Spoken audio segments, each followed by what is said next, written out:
Hi everyone, and welcome to the 5th round qualifier of the British Online Championship. And so today the qualification slots will be decided. And here we go. You're going to share your screen? It's there. It's there. So, there's some pretty, yeah, I mean, as you can see, I mean, if you think 12 people are going to qualify in principle, then yeah, I mean, I guess that around 3.5 might get you into qualifying. So it can be more than 12. So Indeed. They take the 12th score, and then anyone who also achieves that score qualifies. Yeah, I was looking at it. I agree with you. I think 3.5, because it could just about be 4 if all those games for the people between 3 are decisive. And there are draws and there are games above, but otherwise it's going to be 3.5. I think it's very likely to be 3.5, and so you could have a lot more than 12 qualifying, I think, here. Yeah. I mean, it's going to be quite tense and quite interesting, I think. So we've got some good matchups here. We've got Hitchinyan on 4 playing Gerasimos Giakos. We've got Arjun Kolani against Harry Grieve. Paul Dargan against Lauren Spencer. Tristan Cox, Rock Troll, against Jonathan Payne. Leo Keeley against Chris Duncan. Chris lost the second game or the first game. He lost one of the early games in any case, but he's come roaring back. Andrew McGettigan playing against Checkmatelot Peter Finn. Checkmatelot's had a bit of a tough time, long endings, some defense as well, but he's right there in the mix. Amir Abbas playing Benjamin Hammond, Edison Sue playing against Jay Cranston, Frederick Gordon against George Lingy. And then we've got one of the top seeds, Lawrence Webb, playing against George Gazis. We've got Ali Chavez playing against the Cypriot, Alexandros Ethelontis. Robert Starley against Dimitrios Levon Zakarian. Oliver Isaac against Oliver Stubbs. Simon Smith against Jude Shearsby, young junior. So, and it keeps on going. So, I mean, it's really, there's really a lot of people here who are right in the mix. Theo Cowrie playing against Hugo Fowler. Yeah, and Theo was the person that beat Chris Duncan in round 2. Ah, that's right. And he's very young, isn't he? He's born in 2010. So he's only 10 or 11. Yes, I mean, I think we're going to have some good matchups there. It's some people might play it tactically, but I think other people will go for it. So certainly, if you're on 2.5, I think it really is all guns blazing, and you got to go for the win there, because I think there's no way that 3. There's no way that 3 will be enough. No, 3 will never be enough. Yeah, because I mean, but I do think 3.5 will be. We'll have to see. It's not mathematically certain, but I do think it will be. I think in general, before the round, you'd have to be betting on 3.5. I think that would be the thing. And so yeah, I mean, we're going to see. It's going to be very, very interesting.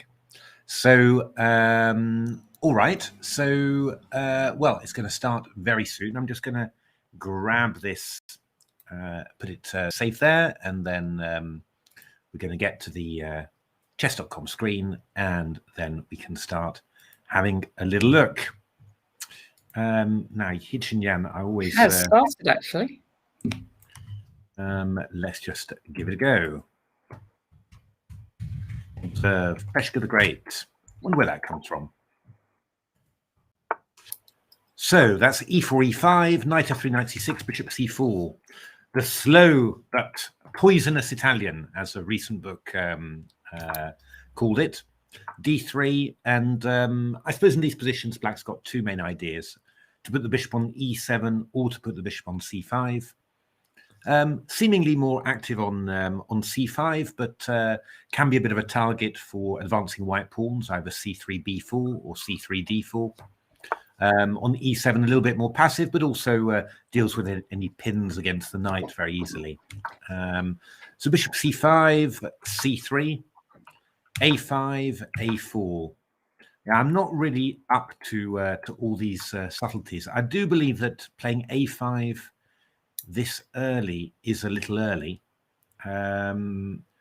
And I'm also kind of thinking that c3 isn't normally played that quickly, but this might easily transpose into standard lines, really. So and I think it's probably not a silly thing to there is a lot of theory on this line nowadays, and well, just confusing your opponent with a slightly different move order is probably a very good idea, because you might, as black, you might sometimes go a6 rather than a5, mightn't you? Yeah, I mean, there's a lot of subtleties in these lines, but you do often go a6 rather than a5. But often you go a6, and then white does something, and then you go a5. So you waste a move, and there's a huge amounts of subtleties in these lines. But this is fairly normal, So or normal. I'm not quite sure it's a normal move order, but it's a pretty normal structure. So we're going to see what white and black come up with there. Okay, let's move on to the next board. Iron Lani, Tactic Monster 12.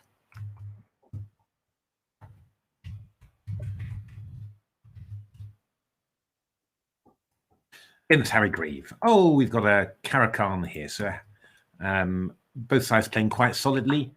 Harry playing the Caracan. Gus calls it the toxic Caracan. Toxic Caracan. Toxic Caracan. It's not that bad. It's not that bad. Bishop g4, so the 2 knights, and here black plays a very solid line here. Swaps off the bishop for the knight, and then e6. Bobby Fischer memorably had Hi, Dakota. Hey, Dakota. Had an awful lot of games in this line in the what's it, the Bled interzonal of 1960, and no, Curacao interzonal, and lost quite a few games, or was suffering in a lot of games here.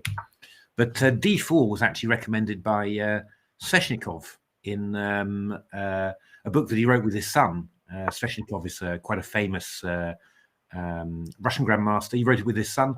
It was a blitz repertoire, so a repertoire for specifically for blitz, and he recommended d4 with the idea is that if you go d takes c4, I take back for the queen, knight f6, I can go queen over to h4, which is looking vaguely hacky. So black played knight f6, and here white took a somewhat unusual decision. E takes d5. So we're back now into an exchange Caracan, which is interesting transposition there. Slightly wondering about, was knight b4 possible just to get the bishop pair? Bishop b5, check knight d7, because this threat against c2 is not trivial to defend against. But Harry decided to play g6, and after c3, bishop g7, bishop g5, we're into fairly normal waters. Bishop g5 is a little bit odd. I'm not sure whether after h6, maybe white's idea is just to go bishop back to d2 and claim that the light squares have been weakened. That's possible. Interesting idea. I mean, I guess that black will have to play h6 at some stage, because after all, if you don't go h6, you're never going to be able to move your queen from d8. So but not clear. I mean, you are sort of thinking, ideas of castles. I could play h4 or something like that. These are vaguely popping up in your head. You've got to watch out, though, because black's got this e5 break in the center, which could be quite awkward if white isn't careful. So, okay, interesting game. Just a slightly cautious opening, I'd say, from white. But, we're going to see how that one turns out. White would need 3.5 probably is okay anyway. So they're probably okay anyway for qualifying these top few boards. Yeah, I think then they're all going to have to start playing for wins. So Paul Dargan. Oh, this is interesting. This is a very topical. Oh good lord, a very topical Caracan. So. It was a rather unusual sideline, I suppose. Although the great Victor Korchnoi played it in the 1970s with a great deal of success, and then mysteriously gave it up somehow. But picked up by David Howell, and got some good results with it. And now probably the most popular Caro-Kann line, I think, in the make. And the key thing is this move H5, which aims to stop the knight from coming out to G3 and also create some threats against the king side if white castles. I remember I saw this for the first time. I'm not really a 1e4 player, but I played a blitz game against John Spielman at the Andrew Whiteley Memorial. Oh, yes.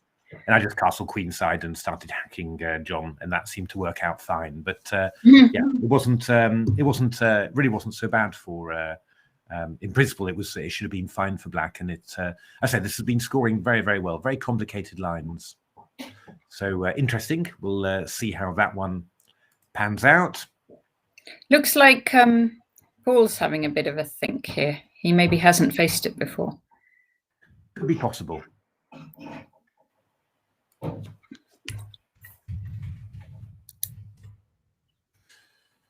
Hey, Jonathan Payne against Rocktroll. What has happened here in heavens? We've had knight c3, so it's a 4 knights, bishop c5, bishop g2. Oh, Rocktroll randomizing here.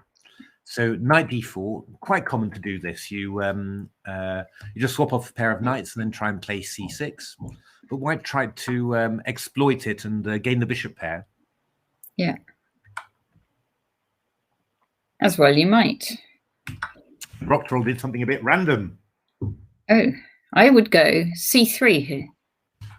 King f2 and b5, and the Dalsko bishop is the knight is trapped. I'm not particularly convinced about this, to be honest. It feels like, well, actually, although queen c2 is a funny move, because I mean here black could just play knight g4 check, which feels. Sort of feels like okay, and queen d1 would have stopped that. Yeah, I sort of feel because white's got the 2 bishops, bit of control over the center. You shouldn't be giving black the opportunity to get rid of those 2 bishops. I don't think, that feels a bit odd to me, really. But we'll see. We'll see what Rocktroll does there. Interesting game, interesting concept in the opening there. I've got Leo Keeley against Chris Duncan, and let's see what I can get that. Oh, good lord. Serve Drunken Knight. Ah, this is one of these. This is a very risky line of the dragon, you have to say. G6 f4. I was always more tempted to go something like knight bd7 in these positions and stop white from playing e5. But I think this was at one stage, people thought this was just a winner for white. But then it was discovered that this wasn't winning for white.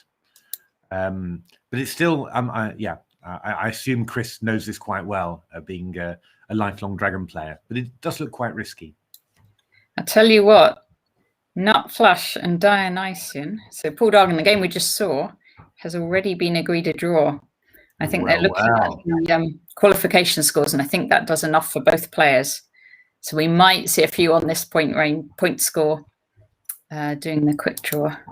Yeah, it's possible. It's possible. It would.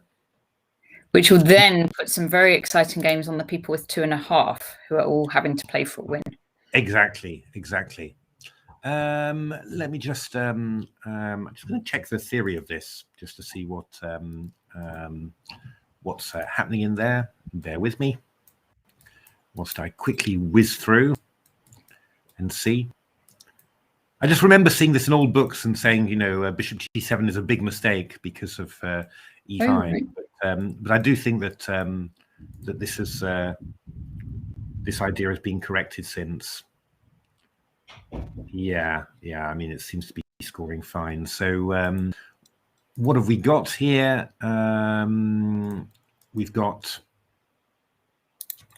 I mean, what ideas does White have? White's got a couple of things. I mean, we've got we've got the idea of g4 to trap the knight on h5.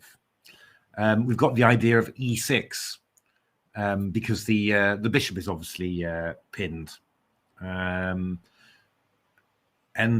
we've also got actually another idea, which is Queen E2, which could be interesting, which tries to keep all of those threats, basically.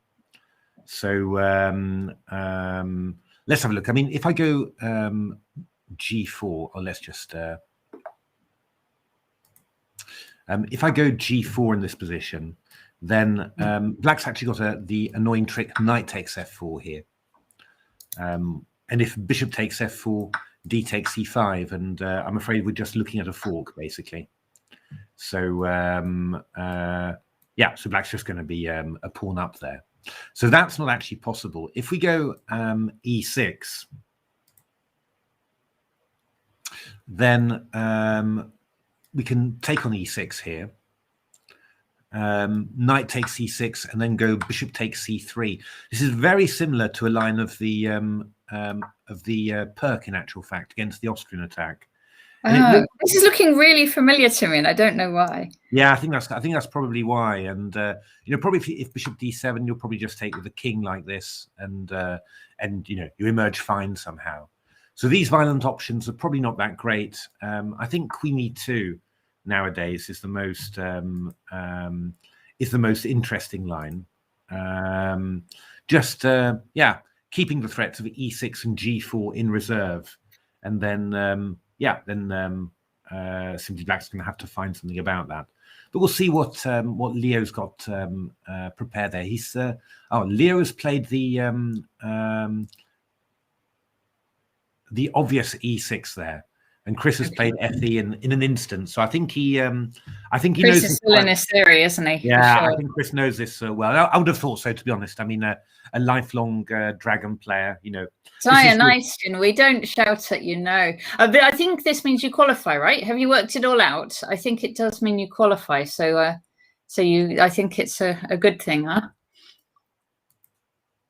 And it'll probably make a lot of players happy, because I think that means that 3.5 is the qualifying point. So it could be like, I think it could be like over 20 players if all the results go. Yeah, but I quite like that, to be honest. I think that's you know, I think the you know, the more players that good players that get in and play in the British, I think that's a good thing. So yeah, no, that's a very sensible thing to do, Dionysian. So, Trifunovic game, Queen D8 rather than Queen A5. Oh, okay. Yeah, Trifunovic. It's really funny. Trifunovic, when he was young, was a very aggressive player, and they called him. This is Alex Trifunovic. No, this is the GM Trifunovic. Ah, and they called him Typhonovic because he was so aggressive. But he later turned into a very solid player. But yeah. So this is very interesting. But I think yeah, I mean, I think Chris is in his theory here. Still in his comfort zone. In Chris Ward's book. Yes, of course, on the dragon. It's, I'm not quite sure. Yeah, the modern classic is Gawain Jones' book on the dragon, 2 volumes. So and he's one of the big dragon players nowadays. So it's that would be have to have a look what's in there as well. But Chris Ward's is the old-fashioned classic. It must be quite old now, that book. I think must be about 20 years old, I think. It's he plays knight d7, not bishop g7. Yeah, I always played knight d7 in these sort of lines. I got similar ones in the Najdorf as well, and I never let white go e5 like that. But yeah. Okay. Fantastic. Thanks for that info. B2 2c3 Sicilian. I'm trying to work out B22C3. Trying to work out the variation, actually. That was it's okay. Let's have a little look then. Whoops, I'm going wildly there. We've got Checkmate a lot up next. Yes, against the Gringolard 64, Andrew McGettigan. The Gringolard. B22's the ECO code. Oh, very good. Always reminds me that There's a story that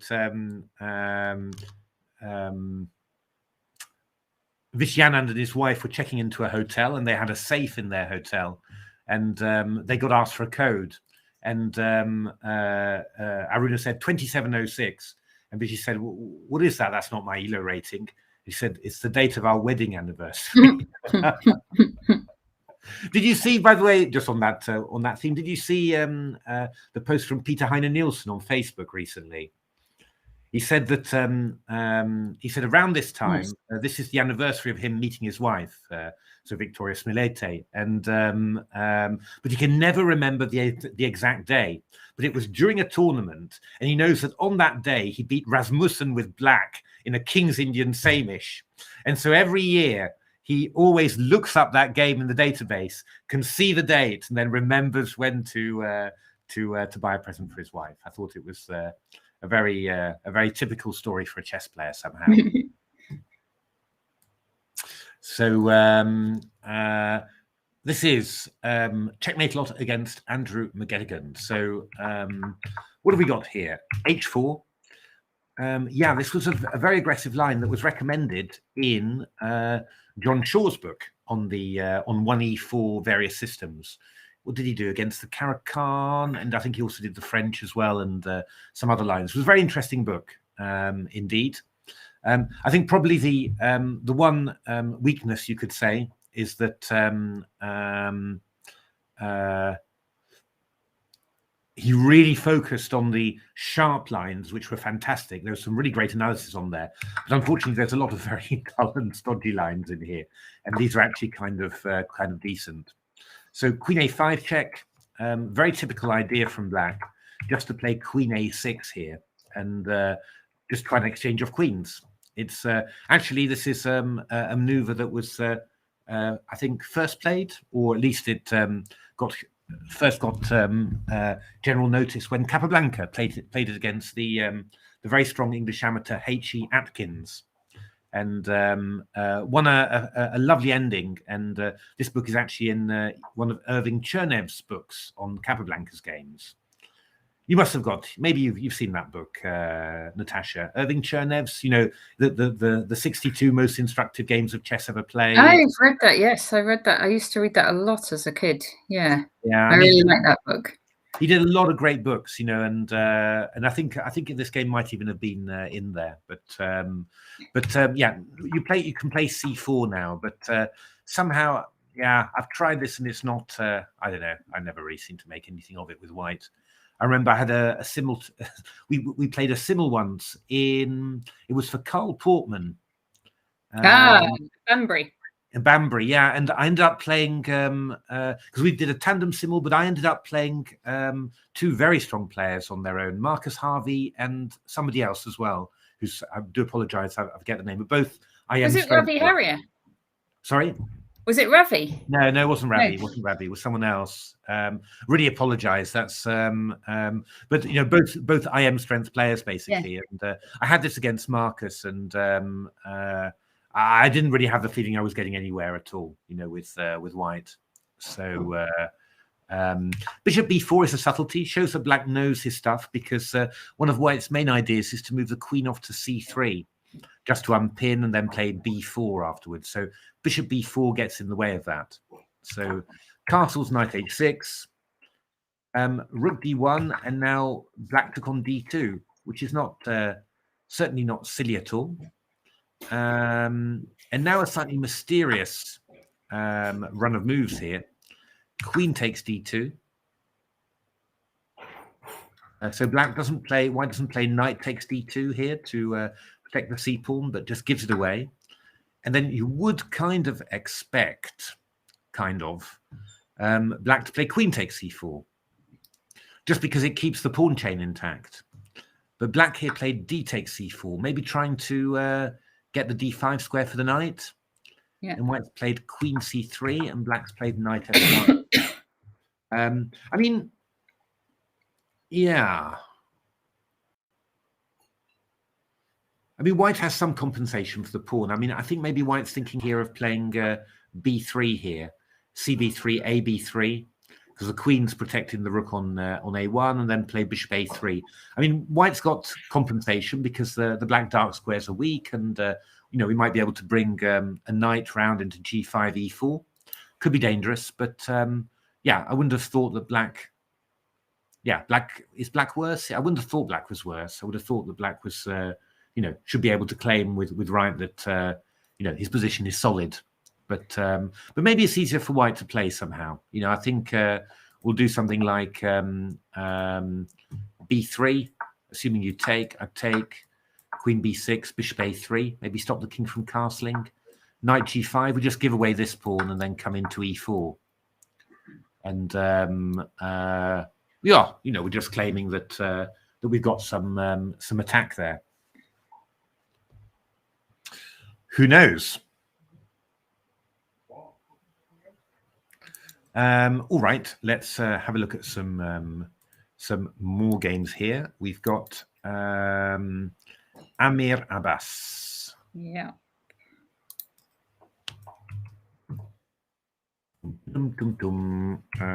Observe whack.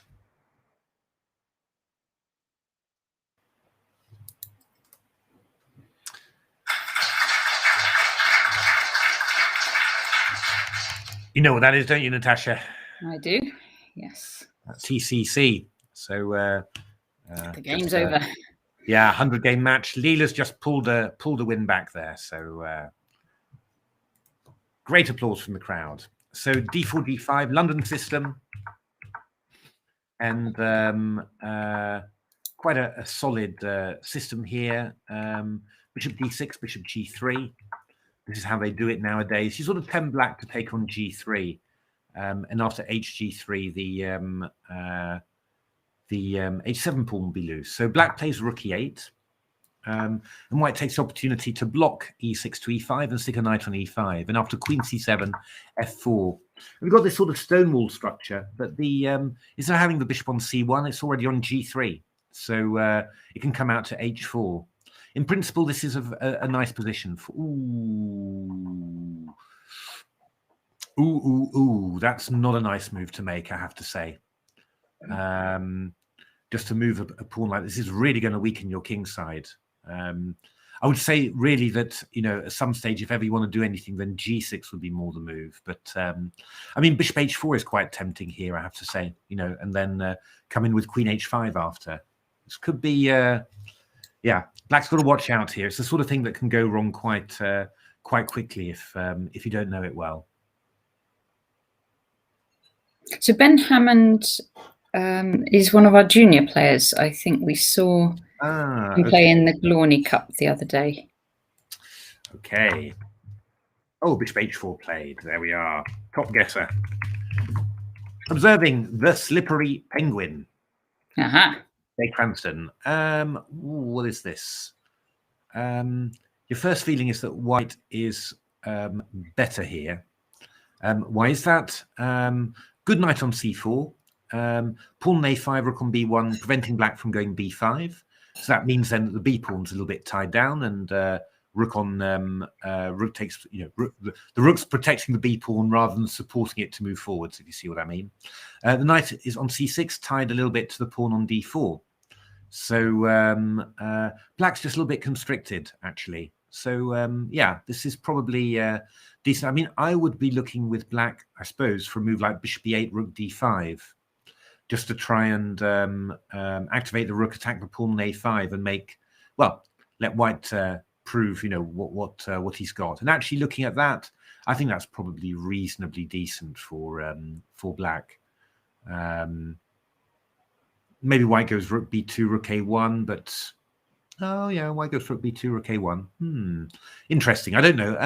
Anyway, after h6, I would most likely just go h4 in this position. That would be my natural instinct, just to stop g5, because I think one of the things that white might well do is just start gaining some space on the king side at some stage. So, you know, you've got space on the queen side, so start you know, gaining space on the king side, and this knight could easily come round d2 into e4, for example. Yeah. And then I could play pawns on f4, g4, h5. You know, it's. I think this is a position. I'm not 100% sure how bad it is objectively for black, but it is one that could go wrong quite quickly, because I think it's black's got some difficult decisions to make in the coming moves.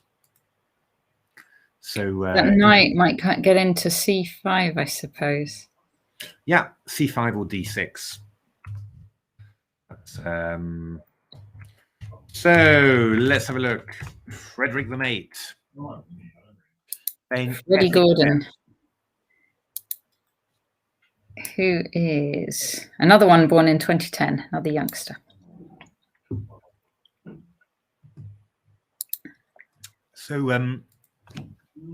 pardon me, this was a very topical line of the Petrov. Bishop e3 is slightly unusual. I think you normally just go. Is this the sacrifice people are playing? No. No. It's not the Stanford Gambit. That's for black. But it's bishop e3 normally, and then queen d2 castles. Looks very crude, but turns out to be quite dangerous. Bishop d3 is, in principle, not what you should be doing, really. But bishop g4 is a little bit strange, I think. d5 castles. Wow. So yeah, many things white could do here. Chooses bishop f5.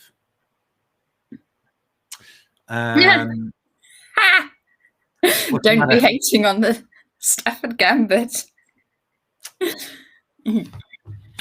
It's I don't know very much about it at all, but I just saw that that it's kind apparently it's good for white if you just put your rook on f1 or something.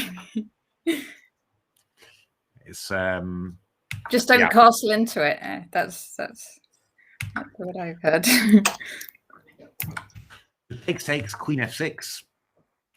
Yeah, I mean white's a pawn up, but black is well, you know, white's got some weaknesses here, so it's not going to be trivial, you know, to put it away. I suppose. I mean, there's one move, knight e7 looks quite tempting there. Knight e7, but I think here you can probably go bishop takes h7, king takes, and queen e4 check. Then queen g6 is necessary, and then you can go queen e7. I'm not 100% sure whether this is an improvement for white. But probably, I guess. I mean, I can go rook f7 here. Oh no, I can't. Yes, I can. Queen h1. I've got rook d1. Haha. Yeah.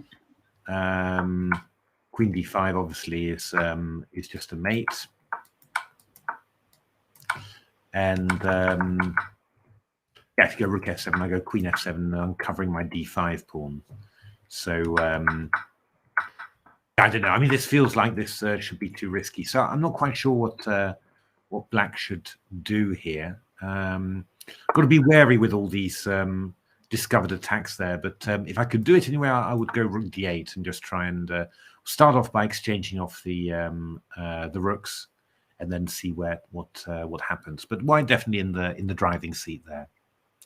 Frederick the Mate. Black has actually gone rook d8 there. We haven't seen anyone play the Stafford Gambit, have we, in this tournament? I thought it was like really the hot thing, and all the kids played it. But I thought it was very popular with juniors. Indeed, that's the Stafford juniors. Yeah, that's what I've heard. But our English juniors are too serious for this. So Lavrenti 1 playing against Dinin 6.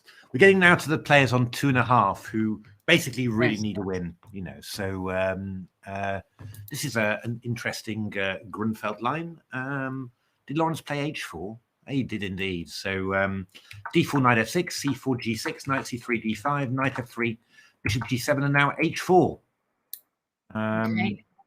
Which is yeah, you'd like to say an AlphaZero line, but actually it's a line that's been known for quite a long time, but has become very, very popular as h4 ideas have increased in popularity. c6 very solid, though always feels a bit wrong to me. You know, I mean, it's a little bit of a if you force a Grunfeld player to do this, really, then you're generally happy, you know, because instead of him hitting away with c5 at your center, you just move one of your rook's pawns, and all of a sudden he's playing passively, you know. So I don't like this move very much for black. But c takes d5. Oh, ouch. We're going to have to show Simon Brown what is the Stafford Gambit in a moment. Yeah, it's oh yes, the Petrov, isn't it? So bishop f4, knight c6, e3, castles, queen b3. So not a bad move from white there. At least a challenging move, you know, attacking d5. So h5 might be coming in soon, and also stopping the bishop from developing because of, or at least making black think twice about it. Knight a5, queen a3, knight c6 played by black, and then knight e5. And I suppose we're claiming that this queen on a3, cutting across the black position a bit. Knight h5 played, and now white took rook e8 and bishop e2. And yeah, I mean, this is probably a pleasant edge for white. You know, I mean, this pawn on h4 looks a little bit odd, but but we can probably live with that. And yeah, we've created a backward c pawn, a nice little square on c5. This bishop is very strong, cutting across, preventing rook b8. So yeah, black's going to need to have to do quite well to find some good counterplay. e5 is the idea. So I suppose the idea is if bishop h5, black will take on d4. But yeah, I mean, after e5, we can take on e5 with a bishop. Bishop takes, rook takes, and then well, I mean, we've swapped off the dark squared bishops. Just a question of trying to keep control of black's initial counterplay. And if we manage that, then we're doing very well, you know. So quite a tense, thrilling game, I think, you know, in the offing here. And I think the game's going to be decided over the next few moves. You know, the general shape of the game. Let's have a look. It was observe the Cypriot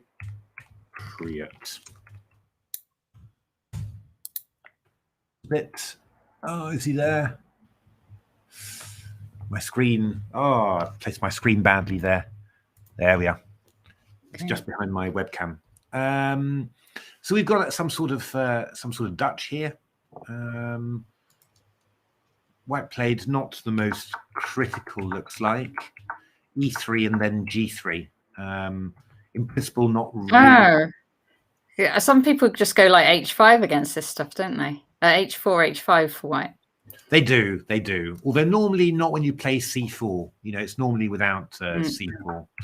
But yeah, slightly strange. I mean, normally when you play these B3 systems, you put the knight, you have a knight on E2 as well. So this is a slightly strange combination here. E5. Yeah, black. Why didn't take on E5 at any moment? I mean, I think here. Oops, good lord. Probably knight e5, queen a5 is going to pick up a piece with a little fork there. And I guess that queen d8, rook d8, knight e5, we just go knight g4, and well, we're winning something back anyway.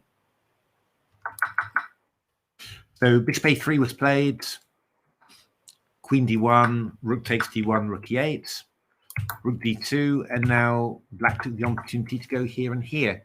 And yeah, in principle, black's actually doing quite well here. You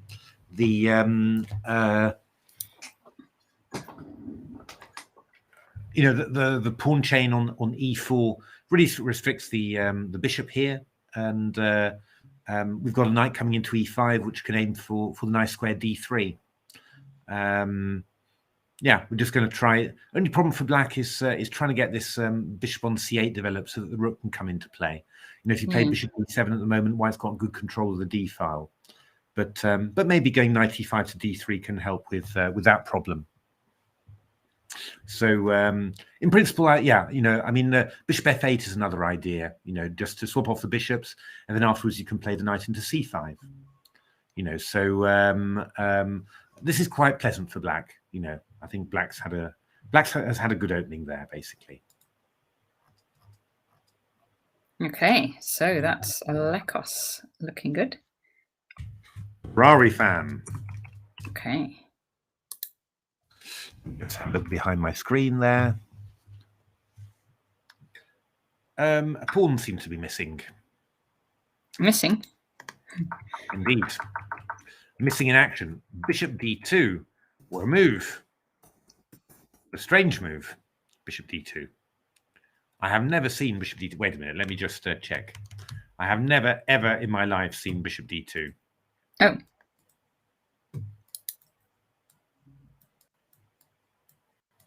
Do you think it's a misclick?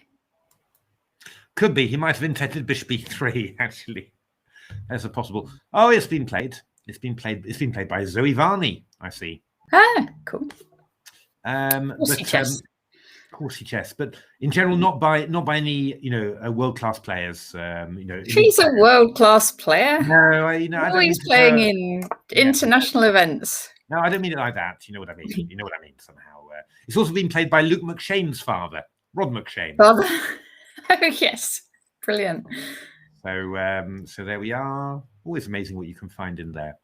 But no, I mean, they've been experimenting with all sorts of weird 6 moves against various systems, especially the Najdorf. And 6 bishop d2 against the Najdorf was tried by one of the Van Forees brothers, Lucas, who got some success with it. But I've never seen it here. This might be a misclick. I think it's a misclick. He probably wanted bishop e3.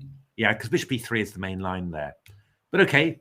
I mean, if you wanted to, you could try and turn it into something grand with queen f3 and just say, well, this was just a brilliant novelty, and I was going to castle queenside anyway. But white plays a bit safer here, and we got quite a safe little,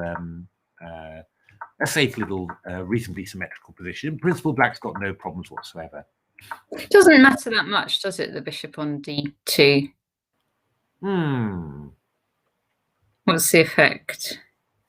It just makes it's a bit of a wasted move in a way. So it means that you're not going to be able to get at black straight away. You've got to play a quiet game, but it doesn't. It's not a disastrous move in any way. Yeah. I mean, black played very ambitiously here with c4. Yeah, probably before doing stuff like that, I would always go h6, I think, just to be sure you can't go bishop g5. Oh, he's played it to e3 now. I bet it was a misclick. Didn't do that. h6, played it, bishop g2. But now an unfortunate mistake from black, because black played bishop c5, and now white went bishop h6. Explains the missing pawn, because obviously gh, there's queen f6. Queen c8 played, bishop g5, bishop e7, king h2. Ooh, and bishop g4. What a tactic. So now what's going on here? Bishop g4. What if we take it? Then takes, and the bishop goes on g5. Yeah, I mean, to be honest, we've got a couple of ideas here. Or king g1, because I mean, queen g4 would have been definitely worth more than a slight look, because it's 3 pieces for the queen, which doesn't look at all bad to me, I have to say. But it could well be that there's something else wrong with this. King g1, bishop g5, because it could well be that you've got bishop h3 here now. Oh, yes. Yes, that's a scary pin. So f5, you just take it. Yeah, f5, I just take here. And, well, I mean, you're not, well, it's not terminal, but it is lost, this, I mean, white's just so much better now. Weak light squares everywhere. So it looks like this lovely little spot of a combination, it's going to end up biting black, in actual fact. So looking very good there for Ferrari fan. Yeah. I'm not sure whether I've got any more space for another. Let me just check behind my screen there. Let's take that one. I'll just take the analysis boards off. There we are. So I should have a bit more space now for a few more players. Isaac Oliver against Oliver Stubbs. Or Oliver Isaac, I think. Yeah, Oliver Isaac, sorry. The Battle of the Olivers. Indeed. So look, we got that. We certainly have. Against Unagi. What was this? This was a 1b3, very popular nowadays. I would like to say because of all the Blitz games I played with it, but it's not due to me. It's due to Adiban, the Indian Grandmaster, who's done a chessable course about it and publicized it wildly on social media. Yes, he won a game in 8 moves, didn't he? He certainly did. Against David Navarra, 27-40. Big Uva wants Oliver to win. I think Oliver will. Unless they draw. It would be silly to draw, though, because then I think that doesn't help either of their qualification chances. No, I don't think so. Yeah. What's happening here? Yeah, I mean, the whole struggle is going to be about White getting this knight on g3 active. So, I mean, or maybe first we could just go knight e4 here. Maybe this one first is best. Takes. You go knight here, maybe looking for knight d6. Takes. And then if bishop f5. A slightly irritating move, always. Bishop f3 isn't that exciting. I should probably try and be a bit more creative here. Got to watch out because e5 to e4 is also coming in. You know, just to stop the knight from moving to e4, and then h4 will be dangerous.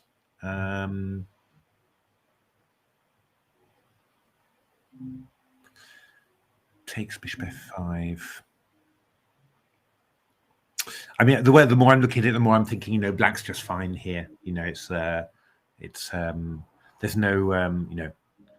there's not any white advantage there really. So yeah, you know, I think it's like king's Indian attack the other way around, isn't it? Yeah, that's right. I mean, it's one of those openings where, you know, basically black's playing white. You know, so yeah, I mean, that's looking pretty good, really. Now let's have a look. I think I've kind of got to the max of my the number of things I can watch. So I mean, let's take those games in principle as the baseline, and then we'll as games finish, we'll replace them with others. Oh, a nut flush against Dionysus. This one's finished. That's finished, yeah. We can have a look at one more, which is Simon Smith against Jude Cheersby. Oh, that's Woldsby. Yeah, Woldsman. Woldsman. Oh, we saw Woldsman yesterday in an incredible game. He lost, unfortunately, but it was a quite amazing game. Behind my screen, there we are. Queens and pawns, Jude Cheersby. So, Principal Black seems to be doing quite decently here. Got this move c5 in. Yeah. Queenside reasonably mobile. You could take on d4. You could consider c4 in some ways as well. So, yeah, maybe go rook c8 next move. You know, it should be, looks like Black's got a pretty decent position here. So, quite balanced, basically. All right, let's have a look at Peshka the Great. Oh, I was just checking in on Whimsical Jam as well. All right. And he's put his rook up to the 4th, and it's sort of quite exciting. They've both gone queenside. See whether we can get Whimsical Jam in there. Here we can. Right, there we are. Oh, right, okay, against Hugo Fowler. So how did this go? This was a Scotch. One of these lines where you just go queen e2 and then you castle queenside. g3. It's going to play bishop g2. Just get a bit of control over d5. Principle quite pleasant for white here. Bishop b3 may be a slightly strange move, but Bishop b5 was a nice one. Knight can't move from c6 because a7 is hanging. So that enables Whimsical Jam to double up the c-pawns and then bring the rook on the fourth file. c6, f4, and d5, and it's all happening. So black's threatening d4 here, and we've got to work out a little bit. Yeah, because we can't take on d5. It's all that pinned. Would not be recommendable, no. Not recommended at all. So we'll have to drop back, won't we? Like maybe what, like queen e2, but then we lose the e-pawn. Yeah, I was wondering whether I could go something like e5 and then after d4 move my queen away. But it's not very clear. Queen f3, dc. Not very clear at all.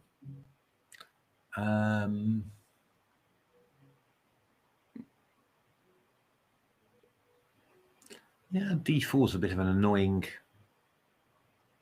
definitely an annoying resource, this. This doesn't feel right, really. It feels like white should just have something quite reasonable here. Yeah, when I first saw this position, I thought it was good for white, but now I'm not sure. So you're thinking e5 and then move the queen, so you're hitting this knight. Yeah, but it's not, doesn't look that great, really. I mean, take there, for example.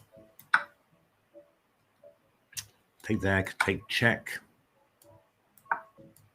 Queen f6. I don't know. It's just not really what I want. No. So I wonder whether f4 was maybe was maybe you know, a move that just really came at the wrong moment there. I wonder. Because of course it loosens the queen. You don't have any more queen f4 checks and stuff. So it's possibly just you know, a good general move, but just at the wrong time.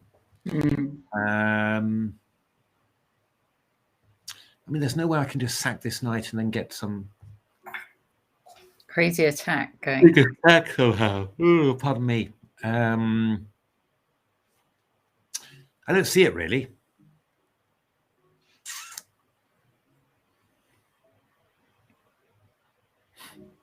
Okay, tricky. Yeah, and I mean d4 is coming in followed by queen e4, so I think this might just have got a bit tricky, quite unexpectedly for white. But we'll keep an eye on that throughout. So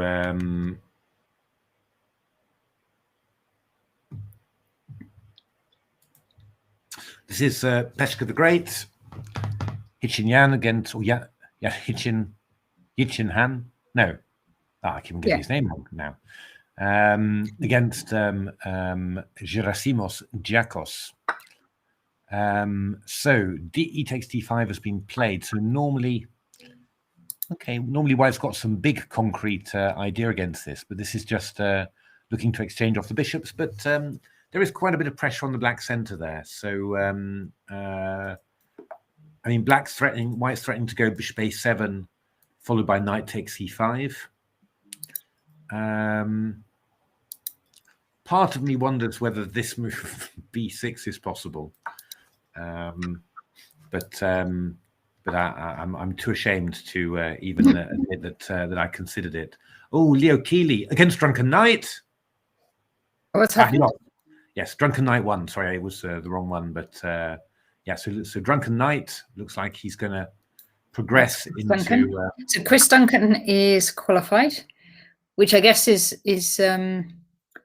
it's not a surprise because he's a very good player. Yeah, so before the tournament starts, you would expect him to qualify, I think. Yeah, I'm not quite sure what white did actually, because after bishop takes c3, there is simply b takes c3. But I think white had a complete hallucination there, and went bishop d2, and then black was just a piece up. Don't know. Yeah. Yeah, I mean, you can just take back on c3. I mean, it's perfectly fine, but Yeah, I think something went wrong there. Either white had a hallucination or a misclick or something like that. But we're hard luck, Leo. Well played, Chris. And Chris is going to be on 4 points, isn't he? Yeah, let's see. Chris Duncan will be on 4. Yes. Okay, so Peshka the Great has swapped off the dark squared bishops here. And yeah, I mean, this is more tricky than you'd think at first sight.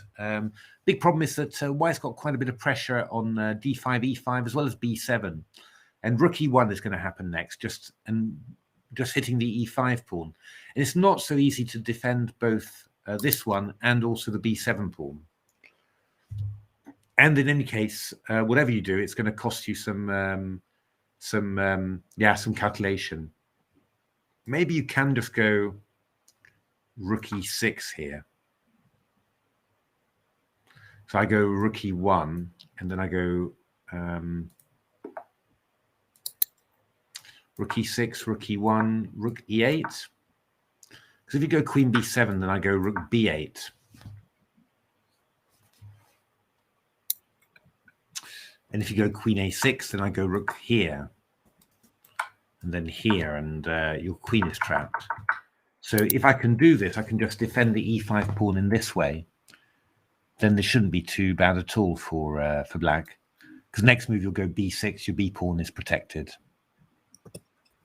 So in principle, I think that rook e6 feels like the move you want to play here.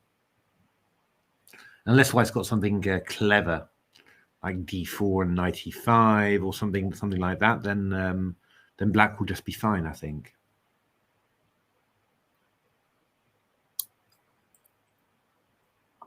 So,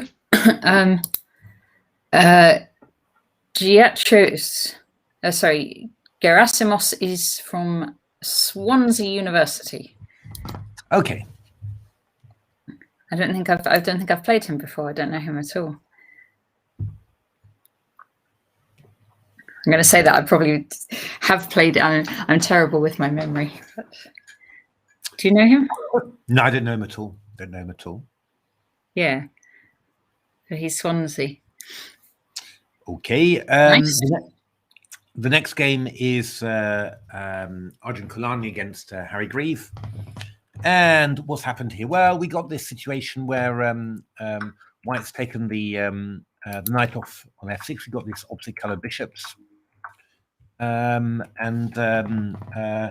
black's got a lot of freedom, you know, very free pieces, but white's extremely solid here. So not going to be easy for black to really create a lot of play here, you know. So in principle, you know, a very sensible and restrained way of playing against a stronger opponent, basically. Just thinking what's natural for white. I mean, maybe a move like rook e5, just trying to double up on the d file. Because if you go after rook e5, if I do something like knight d4, then I can just take on here, and you know, that's going to be a pawn, which is never such bad news. And you know, after rook e5, I'm going to go rook e8, and there could be some nasty pin on here. And I get the chance to go rook g5, maybe harass the queen, you know, or if the knight moves away, I maybe get bishop f4. So yeah, I mean, this feels like the most natural thing to do. I don't know how much it is really, or whether it's really anything at all, but black's a little bit more active there, you know. So yeah, we'll see how that all develops. Jonathan Payne against Rock Troll. Okay. So yeah, so in actual fact, Rock Troll didn't take the bishop pair with a knight check as we saw before, but just they've later exchanged off light squared bishops. What is this position? Not very clear. I mean, white's obviously more active. You know, white's got some play in there, but I don't know whether it's serious for black. Black is very solid here, and of course tying this yeah, the rook and the bishop here to the defense. Yeah. I mean, I suppose, you know, the sort of things you'll you'll start wondering about a moves like G4 for white. It's not quite clear what black is doing. I mean, maybe you should just go queen G6, chase the queen away or something. Actually, come to think of it, C4 looks like an interesting move here. Now, where did that queen come from? I think it was on E2, yeah. So definitely C4 is an interesting move. Because if you go D4, I take, and I've got queen E4. Yeah. And what it means basically, it's check. You're going to ruin white's pawn structure, which is quite good news, really. I think.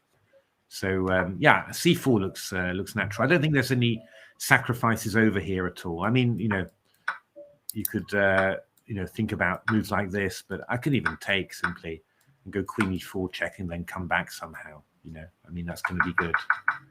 C4 would be my thought there. Rock Troll spent a lot of time, quite a bit behind Jonathan Payne there.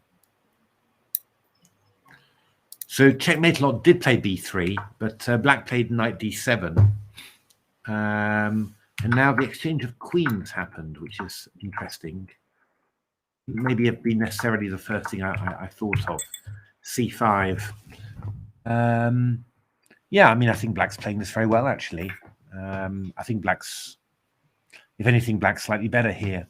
Just going to be a lot of weak pawns here in white's position. So probably slightly easier for black to play than for white. So what can happen in this variation? It's just not. Amir Abbas is a piece up. Ooh. We thought that black might have some difficulties in this, in this sort of Stonewall structure. Let's have a look what happened. Yeah, I think this is the moves we said actually. Takes, castles, and actually black got black sort of panicked here. But actually, how on earth do you defend F7? Actually, that is a very good question. Because he's taken with the wrong knight, really. He should have taken with the D7 knight. So actually F7 is almost impossible to defend here. So black sacrificed a piece here. But obviously after here, white's just a piece up with good pieces. So that's not going to take too long, I think. So looks like Amir Abbas is making a good score there. Through, okay. Well done, him. Edison Zhu against Jay Cranston. We saw this one. We said it was quite interesting. H6.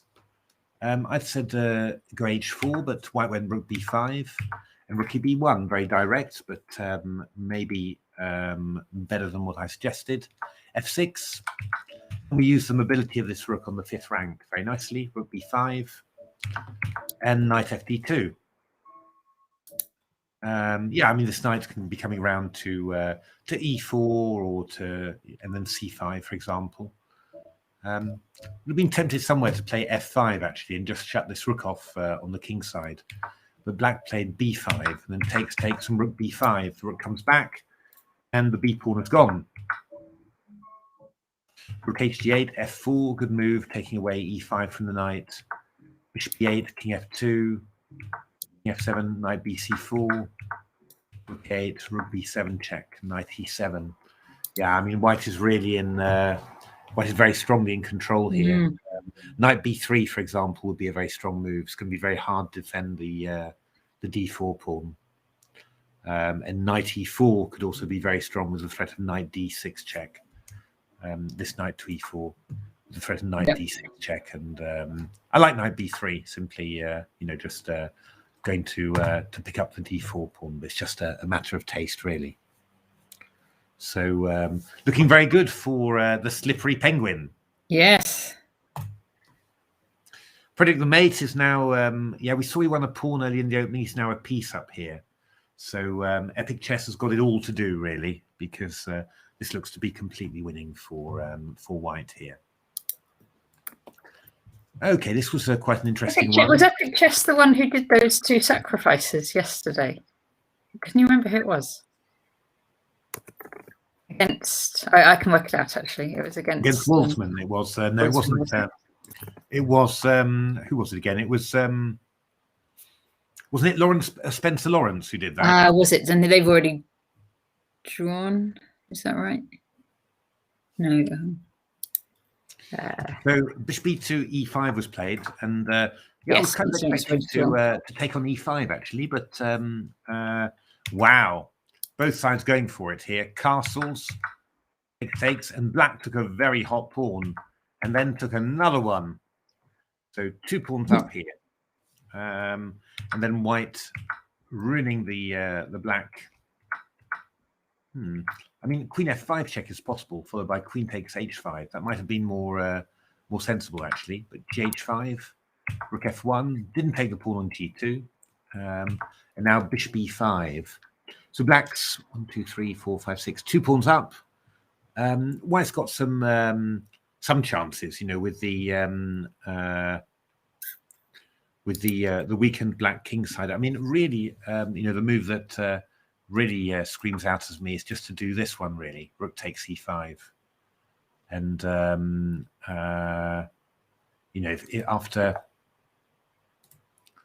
after d takes e5, bishop e5, we've got the 2 bishops. We put the bishop on e6, the rook on b8, and it looks virtually winning for black.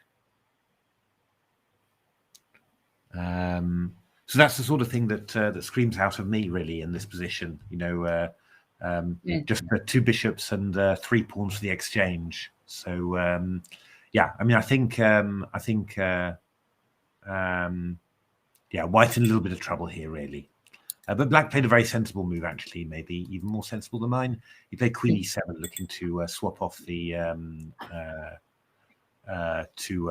queens there. So yeah, some problems there for top seed Lawrence Webb there, or second seed, I think, Lawrence Webb. Shavs against the Cypriot. Yeah, we've got this interesting. White went f4 here, and black didn't go e takes f3, which is normally the move you'd expect, but played knight g4. And now knight c2, bishop e6. I get the feeling this is, well, no, probably still more comfortable for black, because this bishop is rather passive and this queen side is rather weak. And we'll just go back to f6 here.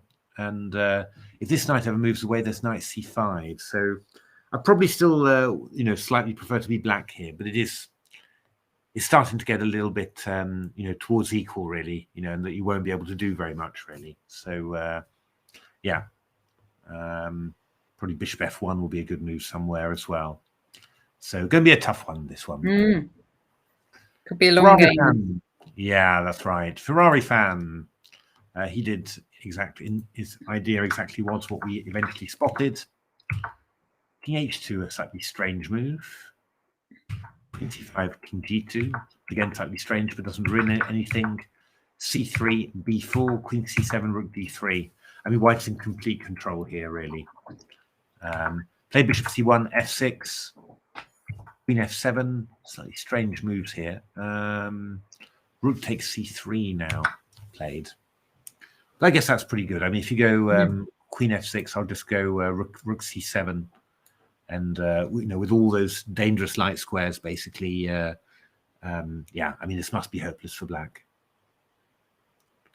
So looking pretty good for Ferrari fan. Yeah. Opposite bishops, and he's attacking. Indeed. Oh, Oliver Stubbs has clearly read Game Changer. Okay. Look at that. And the rook's pawn is going all the way down there. All the way to h3. So, yeah, black's just a little bit better here. And this move h3 is very nice. Yeah, g takes h3. But now black's always got this target. So just retreat to e6. And then your knight will come to h5. And this should be quite pleasant for black, I think. I think the only thing that white could do maybe is go f4 and try and create some quick counterplay. But that would make it reasonably unclear. But still, quite like what black's done. It's definitely good for unbalancing the play.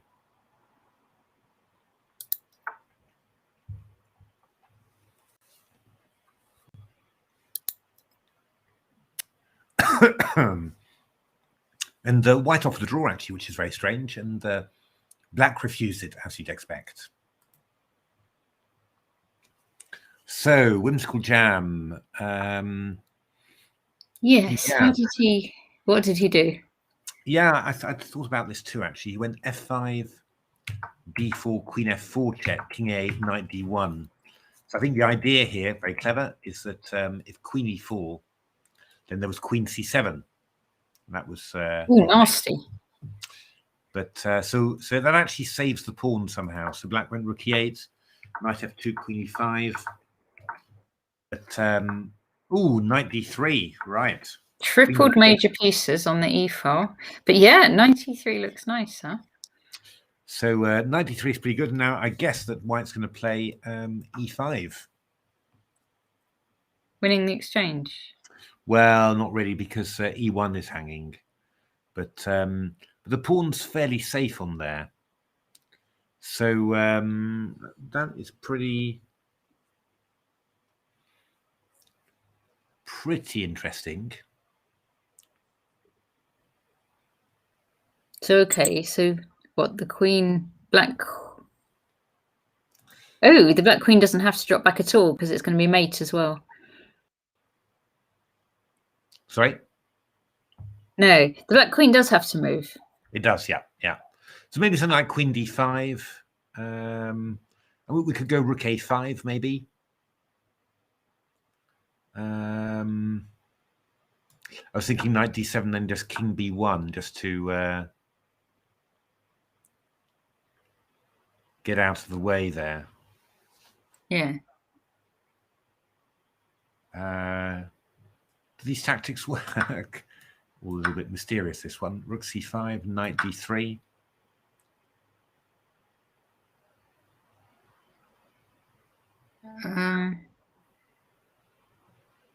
You're right. So take the rook, queen, take the queen, take the queen. No, then I go takes here. Yeah. And then b4, knight b4. That's not good. I'm throwing rook a1. Doesn't work. Yeah. No. So a minute. The alternative is to go rook e7. I go queen h1 check. King a2.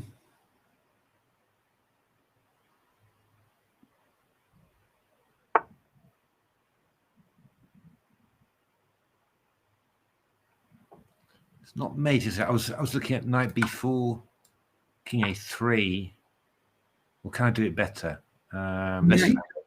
Several ideas. I mean, queen a1 takes, rook b8 check, king c4 does not seem to be mate, as far as I can tell.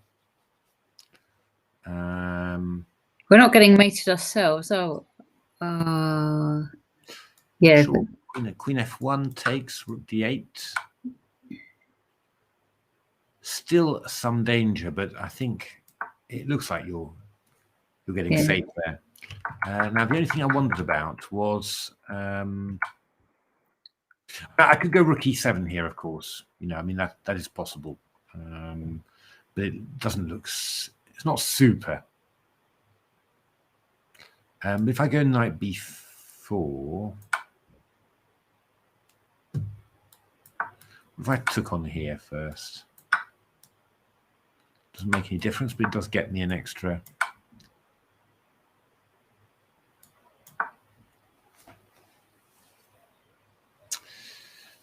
But I was vaguely hoping for some rook b4 and winning the queen at some stage, but it doesn't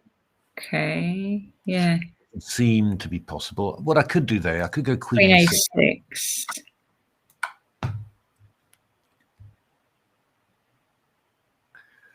I mean, if you go to e3, I go queen d3 check and take on c2, which feels like the way to go. What I was wondering about was, could I go king e5?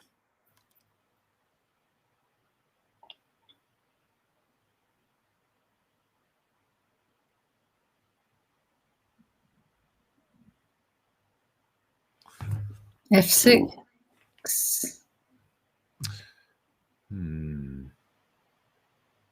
Yeah, f6. I'm just going to go king f4. This is the idea. Rook d4 check, rook e4. It's somewhat extraordinary. Queen d3 maybe could be dangerous. Do we have queen f1 at the end? Could you be? Don't I have king g4? I might all be wrong. Queen f1, yes, okay. King g4, we've got rook d4.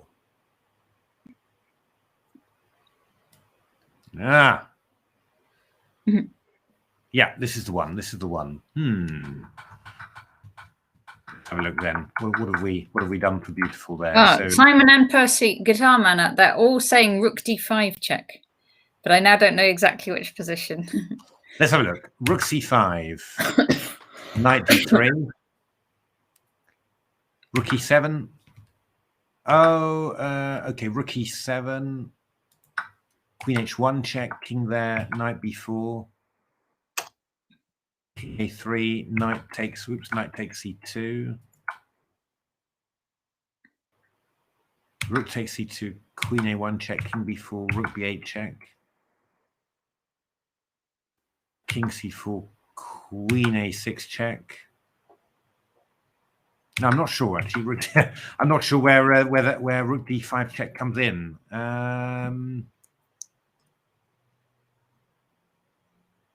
Oh, instead of f6. Oh, rook d5 check. King f4, queen f1, and queen f5. Yeah, that's correct. That's correct as well. Well done, guys. Well spotted. Checkmate a lot says he's fallen for a trap. But he's won. Yeah, I don't know who the he is, whether that's Checkmate a lot's opponent or whether it's in this game we're looking at. Yeah, no, I think, yeah. What happened to Checkmate? Oh, d5. Wow. Opponent. Checkmate a lot's opponent fell for a trap. Oh, you're going to bishop f4, are you, at the end? F4 after. And, well, wow, nice one. Because I thought, I was thinking maybe White was getting into trouble here, but d5 was a very nice resource. So that should mean you're through then, Checkmate a lot, is it? Let me just see how many points you have now. Peter Finn, 3. Oh, yes, 4. Yes, you're comfortably through. Maybe congratulations. Maybe taking with a knight was a bit better, maybe. Maybe this was a little bit more, a better defense. At least you gain a tempo on this rook, basically. So in rook c1, maybe you can just go b6 and then king b7. I'm guessing that would have been a better defense, but well played, Checkmate a lot. Brilliant. Qualified. Way.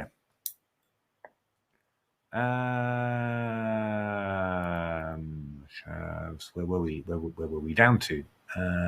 We were at Whimsical Jam just now. Oh yeah, okay. Then I think that was the bottom one. Okay, let's go back to Pesca the Great. Pesca the Great, equal. Black has played very solidly here. So Black played rook e7. Okay, I thought rook e6 was nicer, but anyway, Black's basic idea. Black spotted this b7 pawn wasn't weak. Knight e4 was played b6, e4. Quite a nice attempt, but it just led to all sorts of exchanges there. Here and king f7, and yeah, I mean, really, this must just be a draw. There is very little that either side can do here. I'm sure, yeah, Pesca the Great declined a draw. He's quite a bit ahead on time, and he's a stronger player by a couple of 100 points. But it's going to be a toughie. Going to be a tough one to make something of this one, of course. Tactics Monster. Okay, so what happened here? Bishop b3, bishop h4. Actually, yeah, I really should have spotted that, shouldn't I? A threat against f2, takes, and then rook e5 played. So, yeah, it's oh, sorry, bishop g5 wasn't played. Bishop c2, bishop g5, and bishop b3 was somewhat incautious. Yeah.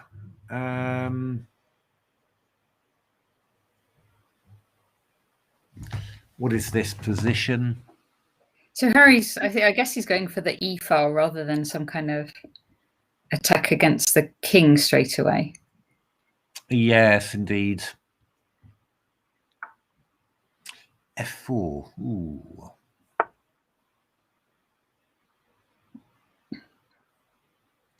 In principle, I don't like White's play at all, really. But it doesn't seem to be working out too badly, to be honest. Obviously, if Rook E4, you just go Bishop D5.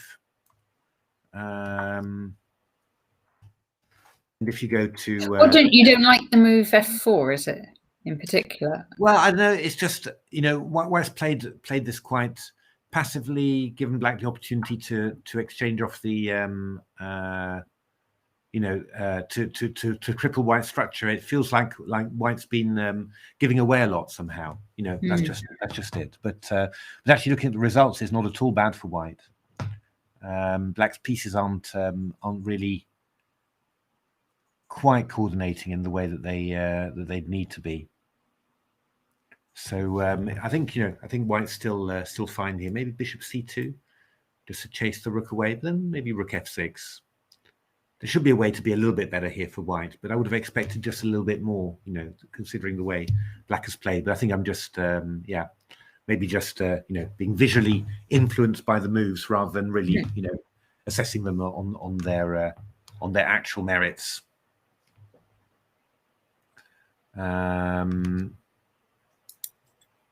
Okay, let's have a look. Jonathan Payne against Rock Troll. Oh, let's see that. That is looking pretty Rock Troll's good. running a bit short of time here now. Rock Troll is a bit short of time, but in principle, he's not doing badly, I think. Question is Rook E7. How are you going to do this? Rook E7. You've got to be careful because Rook G2 is coming in. But I think maybe we just go Rook F8, actually. And meet Rook G2 with Rook F7. That would be quite sensible. Why are you picking E7 for the Rook rather than something like A7? Well, I wanted to stop Knight E6 from happening, or even here, in this case, Rook B7. So, I mean, you could go to C7. That is a more possible one. I was a bit worried that I'd go Knight E6 here, you see, and defend G7. Yeah. Thinking about it, you could go Rook E7 there. He has gone Rook E7. Oh, he's gone Rook E7, has he? Yeah. Okay, but then Rook takes C4 from Rock Troll. That is a very strange move. Rook F8 was, I think, very sensible, and probably certainly not worse for Black. But now there's Rook G2 now. Yeah. Already, yeah. Oh, Rock Troll. Oh, he lost yesterday against Peshka the Great, and I think that this is in big danger now. Yeah, I mean, Rook F8 would have just I think solved all of Black's problems and probably left him with a much better position. But this is getting a bit serious, I think. I don't know how you defend against this properly.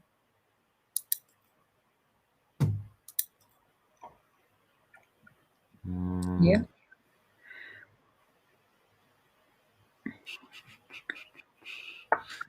Rook H4. Okay, that's as always resourceful from Rock Troll. So he's just creating a bridge basically for his king. So the king's going to be able to go to H8.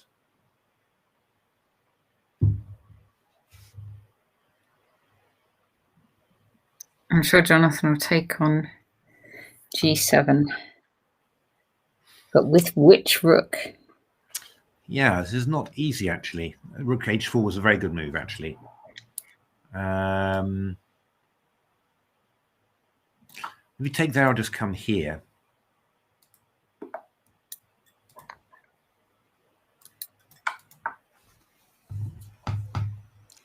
And I mean, I'd love to go something like Bishop G5, you know, to go Bishop F6 after, but I've got stuff like Rook check.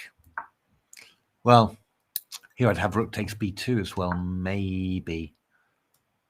Now king c2, I've got rook h2. So, you know, there's quite a lot of counterplay there. So, Interesting. Not all over then. No. Just rather risky. I think maybe the simplest would be to take and to come here. And then rook h1 check. I can just go king c2, get out of the way, and then just leave black with this danger of the king cut off and rook giving mate. And then we're just going to try and see what we can make of that. I'm not sure whether is white objectively better here. Not 100% clear, but I mean, you've got to keep your knight somewhere in the center, because otherwise bishop g5 to f6 is coming in. I say with not that much time, and with not that much time, and that's what Jonathan Payne has done. And you know, the ever-present danger, I'd say this is quite awkward for black to defend. Yeah. It's a bit of a shame, really, because I said, you know, rook f8 was just, I think, you know, really just neutralizing the white play. And then afterwards, you just take this pawn on e4, you know, and you've got all the advantages of your position, basically. So, yeah, that's okay. As always with Rock Troll, we're going to get a thrilling battle. Rook h3 is sensible, I think, getting out of a potential attack on the rook by the bishop. So, gaining a tempo like that. And now, here the Great has drawn. Okay, yeah, that was not too surprising. Well played. And they should both go through. That's fine. Both through. Yep. No point in playing this one on too far. So Harry's got a slightly better pawn structure here. Opposite color bishops.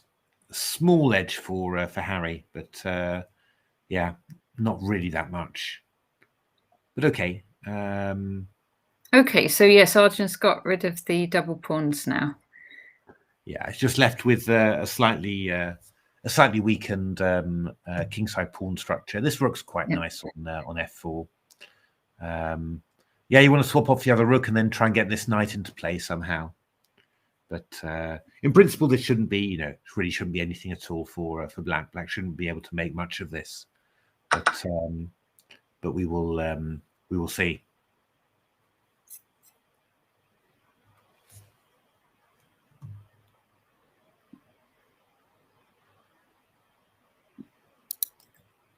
I mean, Abbas carrying on his conversion of an extra piece.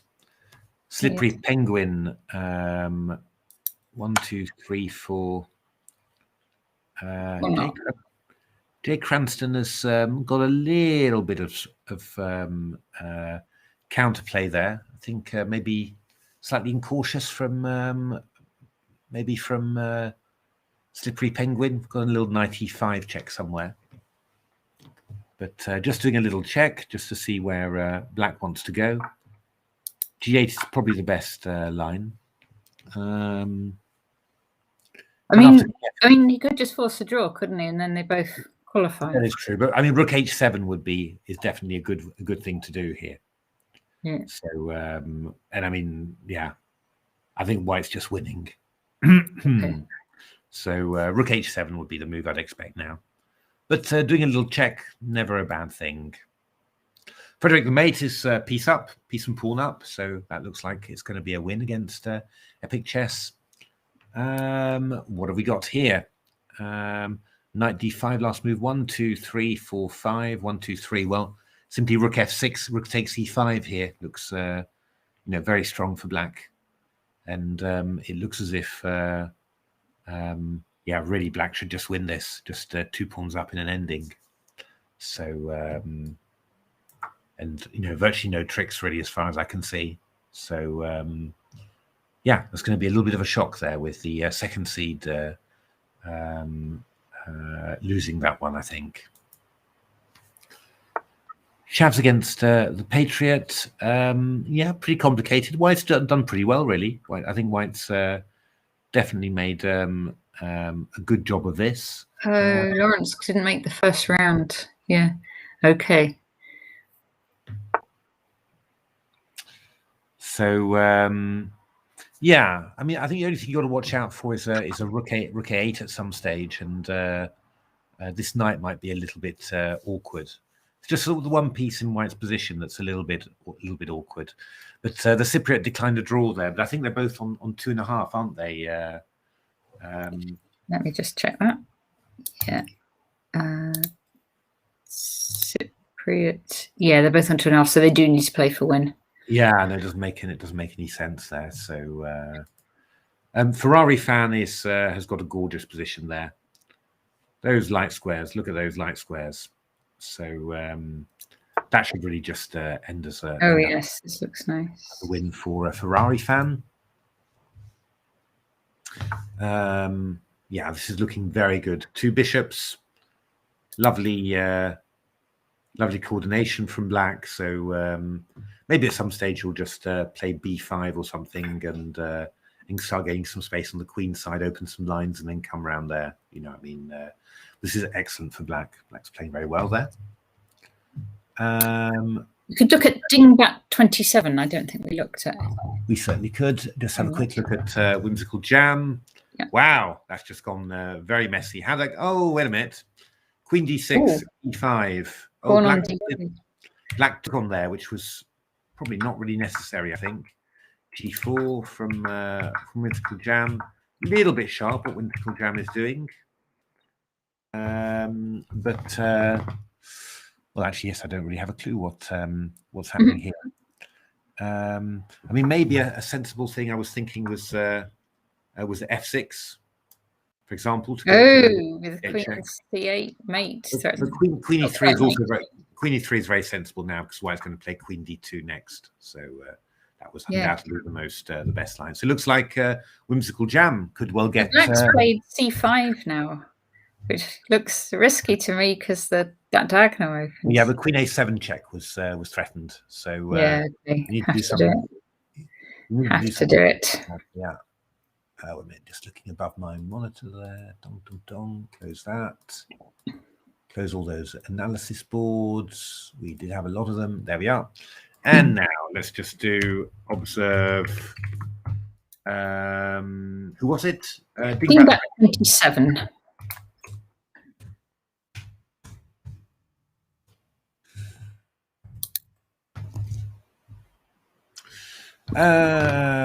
Yeah, no, White's just winning this, I'm afraid. Exchange is Yonggi Wang against Steve Key. Indeed. Yeah. Still, maybe a couple of small difficulties to overcome for White, you know, because but I would say a move like Rook f6 is a very nice move here. Just coming round with Rook f4 and also just protecting the Queen. Everything's protected now, you know, and then yeah, you've even got Rook f7 check threats as well, but Rook f4 is the big threat there. So White is one of our junior players, another junior player doing really well, born 2007, so about 13, 14 years old. Okay, fantastic. This looks very strong. The only thing that I'm just thinking about is the idea Rook f6, bishop e4, Rook f4, and then you go d3. Ooh. And then if Queen c5, then d takes d2 check.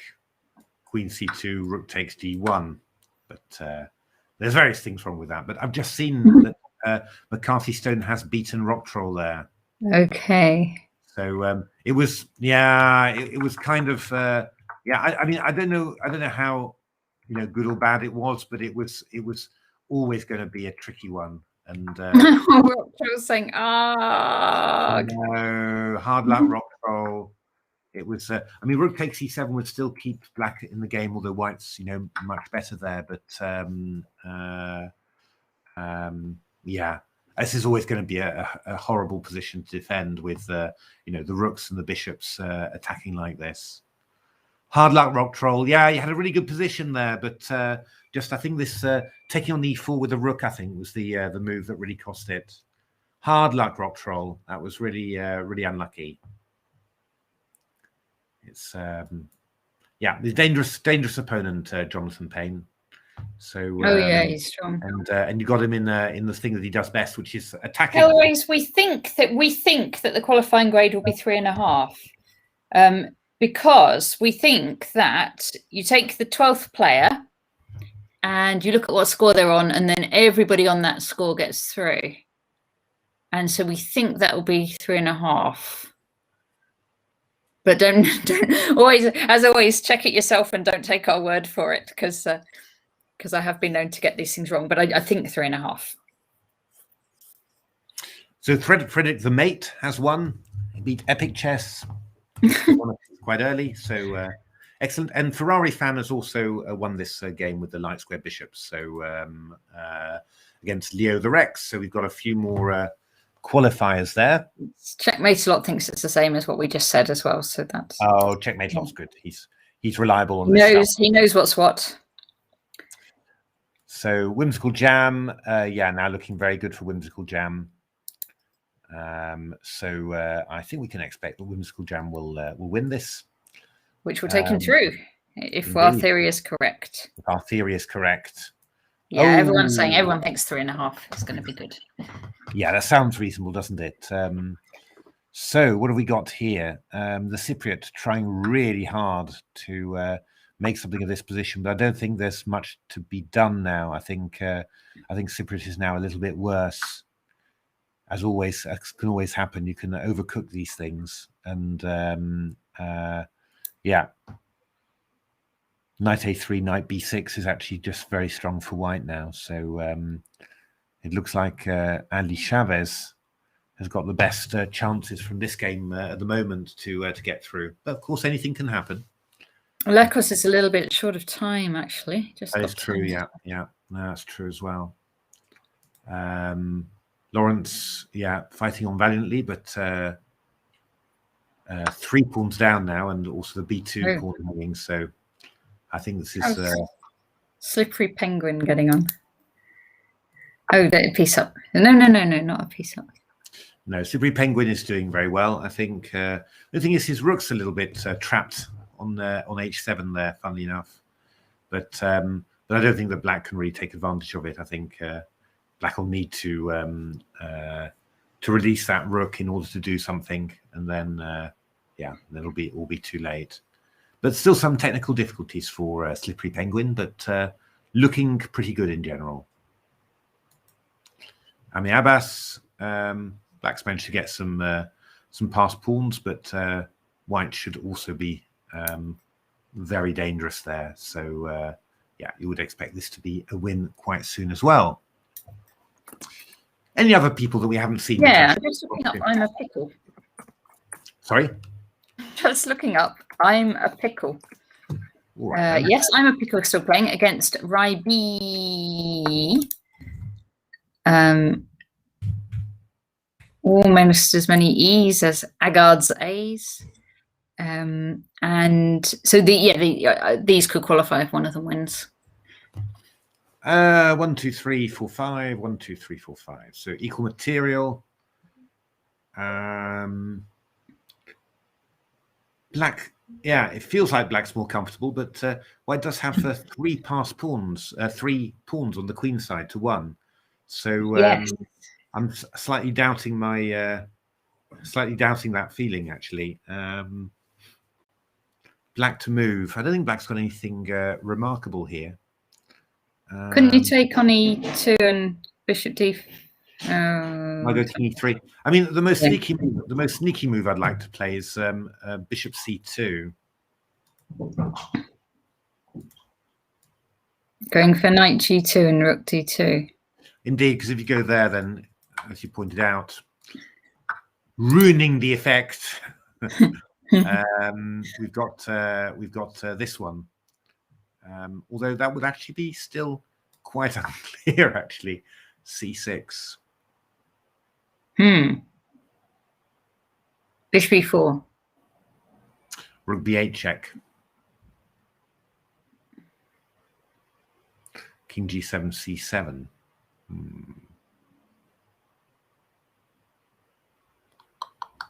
Yeah. Would you have something extraordinary? No. Thank you, Natasha.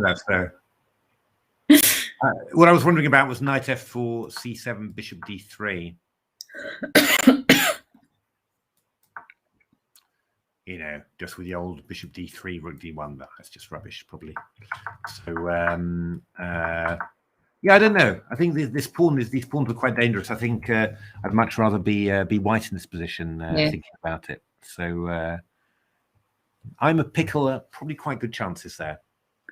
All right, and there's a couple more we haven't seen on that score band. Let me see who's next after I'm a pickle. Is Haranras. You maybe give me a Haranras.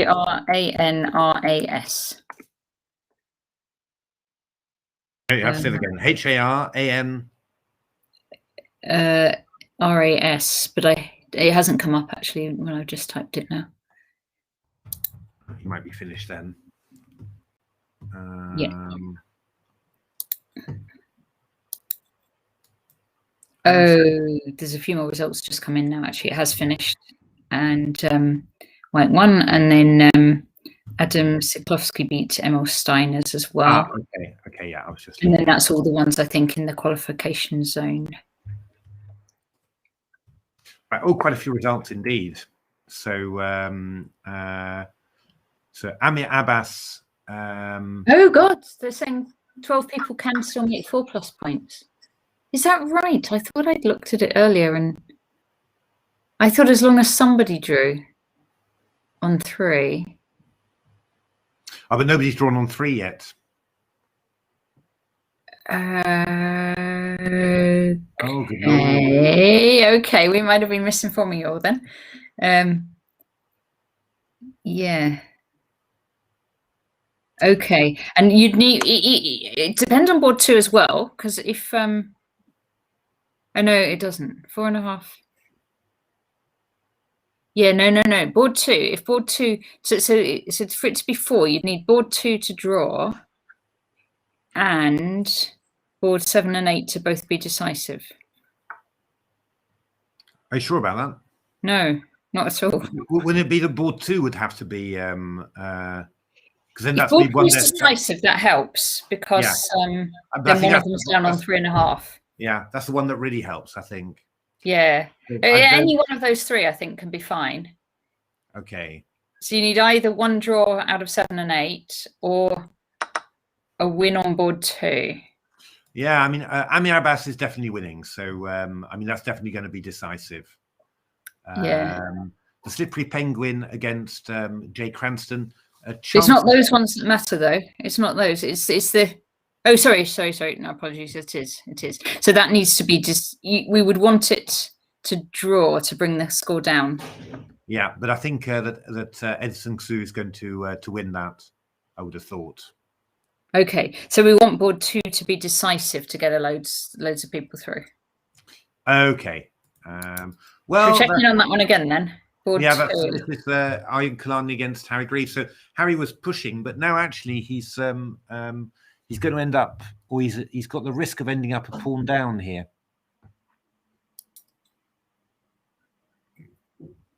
Gosh. Because actually, I don't know how you avoid it, because white's just going to go knight takes c4. Knight c4 is threatened. And if you go something like, this seemed like an idea to go rook c8, but of course, if you go bishop a7, there's knight f5 check. So I don't think that black can avoid losing a pawn here. And actually, probably this ending is quite unpleasant for black. Wow, well, Captain Monster's done well then, hasn't he, from that position that was looking...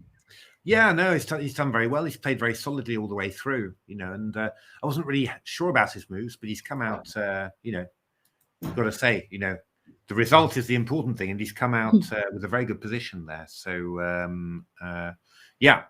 Harry's under a bit of pressure here.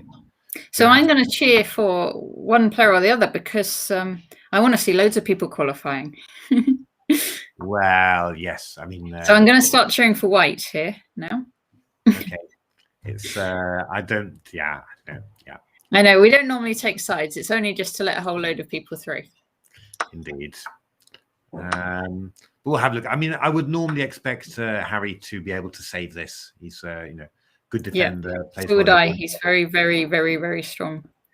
Yeah. So and I think there's quite a few technical difficulties to be overcome really to to keep your pawns really. So it's not at all obvious, but yeah, I mean, we will see. We will see how. No. So we want draws on one of these other two games then. Yeah, but this is not going to happen, I don't think, because Ami Abbas is nearly queening, and Slippery Penguin. Well, this one. Slippery Penguin. Let's see Slippery Penguin. I mean, it's a sort of. It might happen. It's quite a complicated little position, of course. Yeah. But I would expect Slippery. I mean, if you're white, right, you take a draw, don't you? To ensure you qualify, and you've only got 3 minutes left. More, I'm not sure. I don't know. I mean, I think you play C4 as white, and then just queen your C pawn. I think you just win easily instead. That's another way of doing it.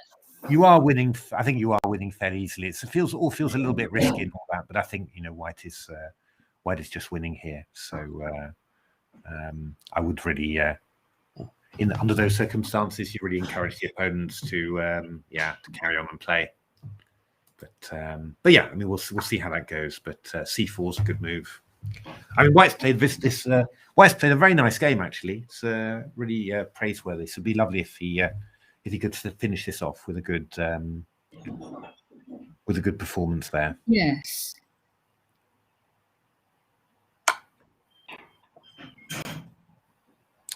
So I think we just go King C5 here, or King C3 even.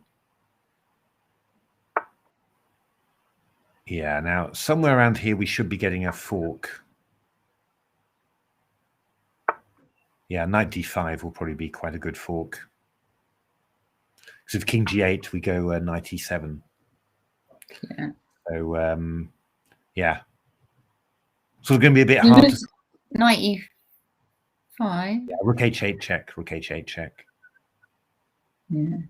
I mean, it's kind of hard to find a move for black now, and a move like. To be honest, I mean, even Rook F7 is now a threat, followed by King B4 to B5. So I think this is just over in actual fact. So I think these two games really on 3, they're all going to be decisive there. Oh no. So yeah. So yeah, it's all about whether. Okay, so it's. Yeah, but I think that Arjun against Harry. Yeah, I do think that Harry's going to save this. To be honest, I think he'll manage to keep this together.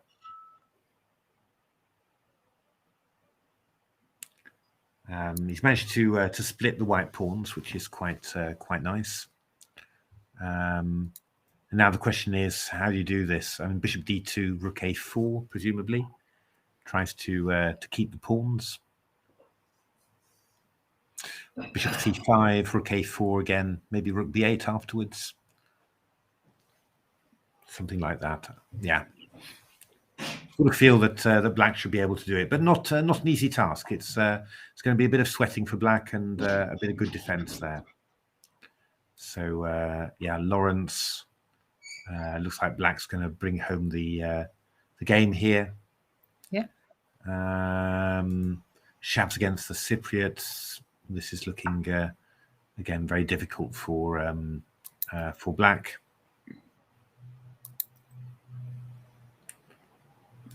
Yeah, Unagi won there. Not too surprising. White was very short of time. Whimsical Jam has won. Well played, Whimsical Jam. Dingbat 27. Ooh, we've got a bit of random play here now. Look at this, B4. Ooh. But I think we go. I think we go Queen E3 check. I think that's what we do. And then afterwards we follow up with rook takes d7. I think that'll just be completely winning. Queen d4, probably also very good. Rook d7 afterwards, yeah. So it looks like YW37 is going to win that one. I'm a pickle. Yeah, these pawns have been quite dangerous. This should be winning for white in principle. You know, your pawns are way. Well, yeah, your pawns are way faster. Is that true? I mean, this f pawn is distressingly fast, unfortunately. c6, rook b4, c7, bishop a6, rook d6 probably.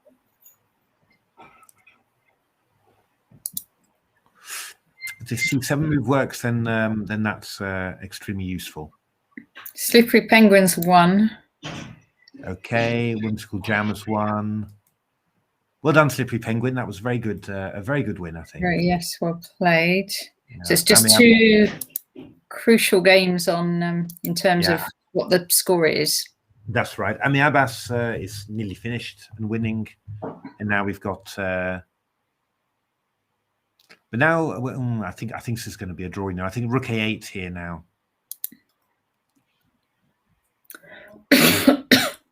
Oh no, that's not clear. Rook a8. White will go a4. After bishop c5, we'll play rook b5. Very frustrating position for black. You're so close just to proving the draw. We're not quite there, but I think maybe rook e8. Okay, rook a8. I thought maybe rook e8 would be better, just to get behind the pawns. But okay, maybe Harry's got an idea here. A4. And now what? Oh, bishop c5, you just go rook b5. Yeah, and then a5 afterwards. So I don't like rook a8 actually. I thought rook e8 was more active.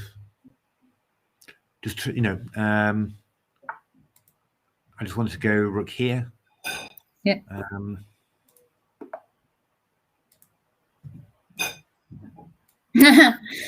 Really way too bad is saying, please can someone win out of Kalani and Grieve? I know we're cheering for anyone to win here just to get more people through.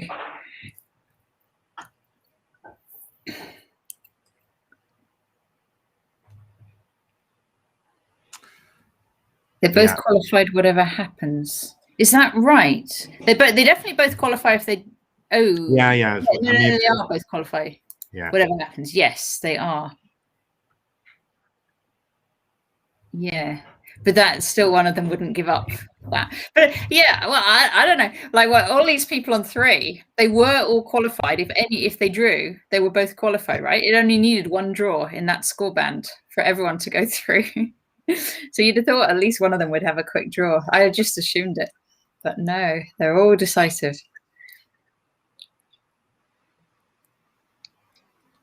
Yeah, I mean, like I said, I'd be extremely impressed, if White managed to win this. Yeah, obviously even more impressed if Black managed to win it. But yeah, so many decisive results today. It's incredible. Yeah. I mean, they are both quite short on time, so it could be someone does an inaccuracy. Rook a5.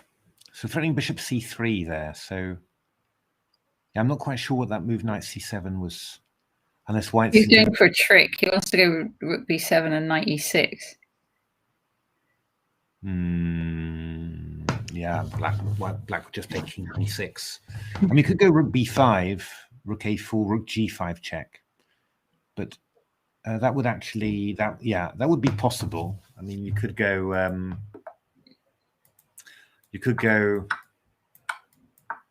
here. So after rook takes, knight b5 will pick up. Well, it won't pick up, but you sort of wonder that king and pawn ending. This is really looking like a draw, isn't it now? Oh dear. King f3 maybe. Yeah, I don't know. I'm not sure. I'm not quite sure what Iron will do. He's down to 53 seconds though, so I think Rook B5 would probably be my my expectation. Just because your Rook's a bit tight. Oh, King F3. Okay. Oh, maybe is that better? Yeah, probably better actually. It's okay. So what if Black goes Bishop C3? We'll go Rook B5. We'll go Rook B5 then. That's the idea. Okay. Which is just yeah, much more elegant way of doing it. Rook F5 check. We've got King E4. Rook F4 check, King D5, and I mean we lose this F2 pawn, but I guess we've transformed our. Okay, now Rook B5 now. Rook B5 now. Yes, yeah. It's getting interesting because the king probably has to move to H6. But is that? Yeah, and then we can go maybe something like Rook D5, Rook A3 check. Maybe not so. No, this is probably a good move actually. Well done, Bandit Slayer. Your first tournament, fantastic. Brilliant, well done. First tournament, 3 points, very good. This is quite tense, but Arjen is used to time pressure. He plays. Whoa. A lot in time pressure. What is that move about?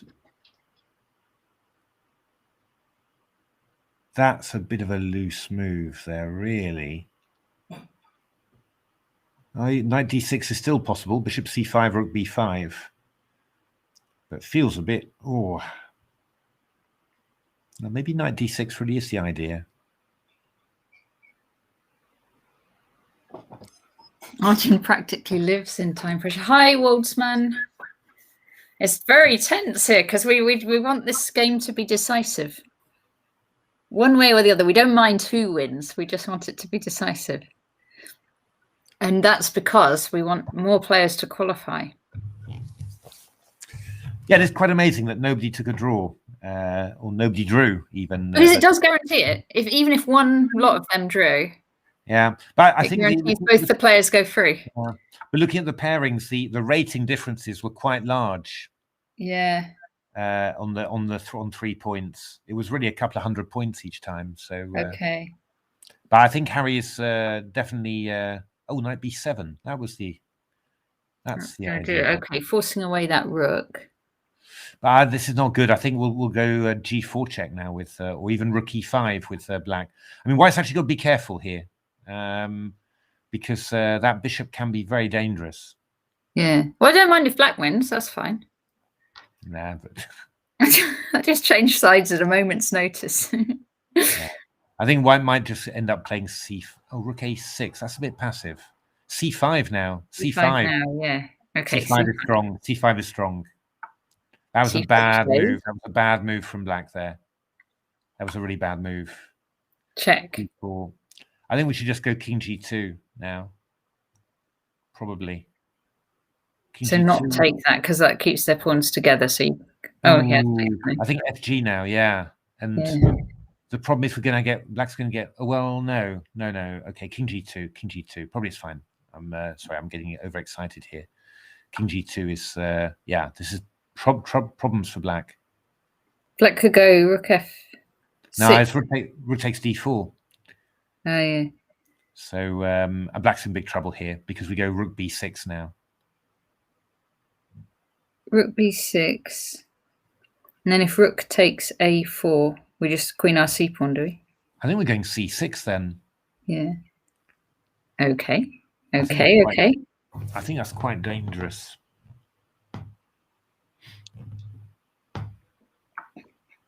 A5 probably better.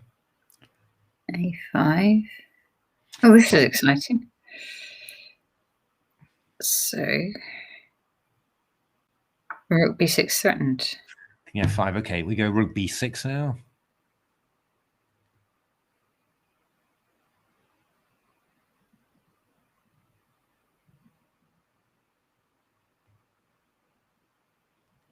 Yeah, Rook B6. Rook A8.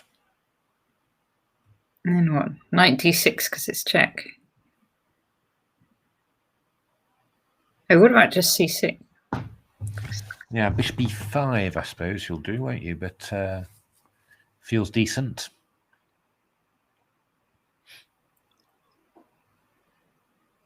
Yeah, we're going to get counterplay now afterwards with h4 and h3. So this is incredibly exciting, this ending. And bishop e5, I was thinking rook b5, but you probably just go king e6 and just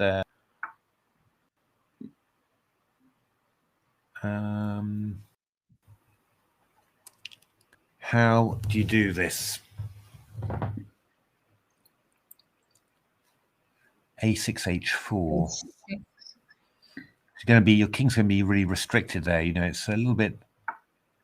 Rook b5, I think, is a very sensible move.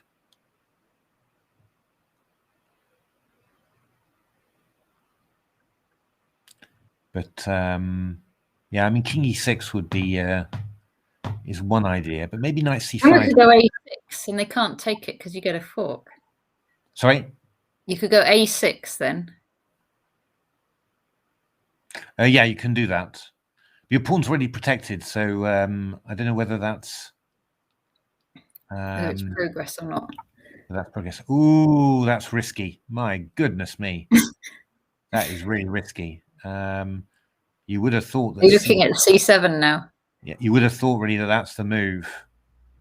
So h3 check, king h1. And then afterwards, we're going king e6. He's going knight d6 check. That's a sensible move. Probably go knight c4 now, I guess. I'm not sure. c7 was possibly winning, but with this sort of time, it's not very easy. So h3. Oh, king back. Yeah, I'm not quite sure. Are you going to put on f1 or h? I think h1. But it's just that it's just now that bishop goes back to c7. Oh dear me, there's danger now because bishop c7, and then you're threatening rook d8. Yeah. I think all of a sudden, I think white's maybe in a bit of trouble here. Bishop f4, slightly strange move in a way. I wanted to keep the rook away from g5. That's what he wanted to do. Not silly. Yeah, knight e3. That's going to be bishop e3, and then we'll have g3 and two enormous passed pawns. Well, knight e3, even just rook d8. I don't know what white does. Rook b1. That is a very sensible move. You can't approach the c pawn with a king, so knight b6 check. Yeah. Okay, it's the wrong color bishop for the rook's pawn as well, by the way. They're both just playing on increments as well, and it's really complicated. So rook c8, I suppose, would be the move, just to try and pick up the pawn. And then rook d8, do you say? c8. And the question is then whether we can maybe just go a6. I think we can just go a6. I think we would, yeah. Okay. So we might get a repetition here. Rook b6. No, not a repetition. That's not what we want. Rook a8, rook b1. That's not what we want. Oh, wait a minute. Or do we have? Oh, wait a minute. C7 check, can't we? C7, king d7. What is happening there? I'd maybe go rook b7 if I was white here. Rook b7, okay. Yeah, rook b7 played. C7, king d7. What on earth is happening there?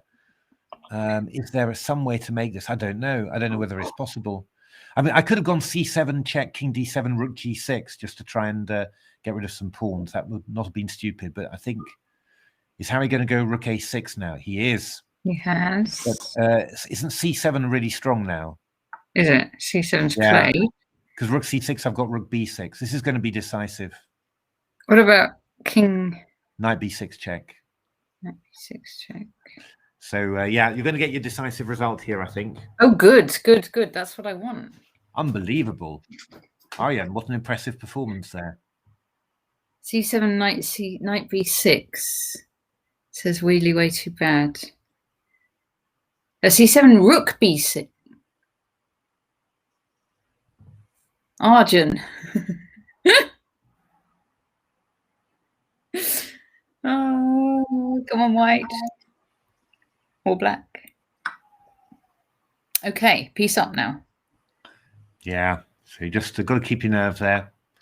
But well, 93 check now takes g4 is quite nice.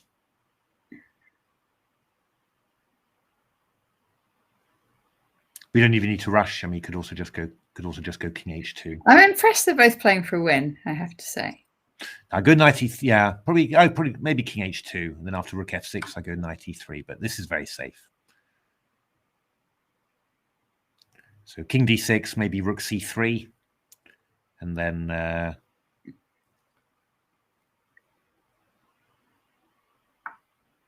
king e4. Yeah, this is the way to do it.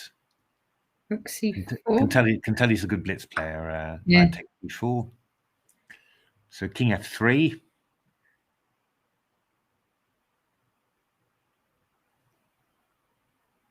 And then what do you do?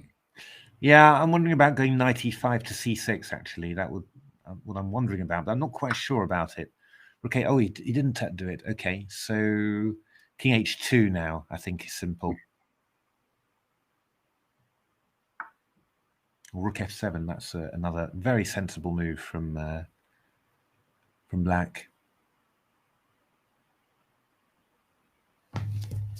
Harry putting up a hell of a fight there, but that is very sensible. I think king f3. Okay, if they trade the pawns, then rook and knight versus rook. That's normally a draw, isn't it? Yeah. White's going to try not trade that. White's going to try keep that f2 pawn. Yeah. So king h2 is, I think, the move you play.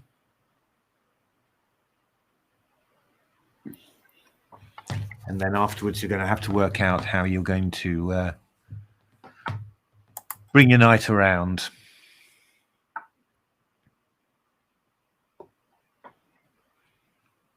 It might be a reasonable size. Twitch thought our audience was swearing when he was talking about losing the f pawn. No, they're not. They're not. They're not. So 93 here is the simplest, I think. Just yeah, blocking the path to h3 pawn. It's just completely winning now.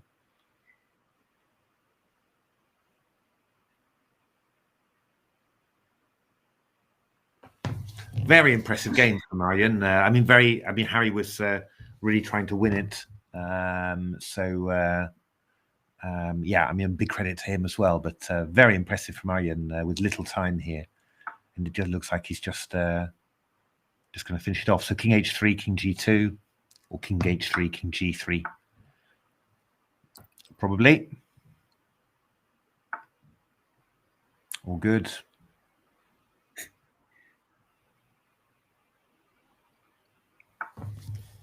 And now knight g4. He's done it, hasn't he? He's done it. He has absolutely done it. Game.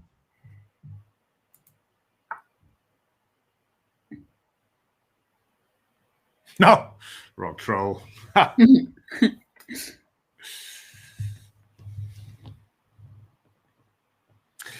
a7 was maybe it was a mouse slip. It's possible. That is possible because it was a bit of a strange move, Dionysian. Yeah, it could well be. Could well be that was a mouse slip. At least Harry gets through as well, whatever happens. Yeah, fingers crossed. Yeah.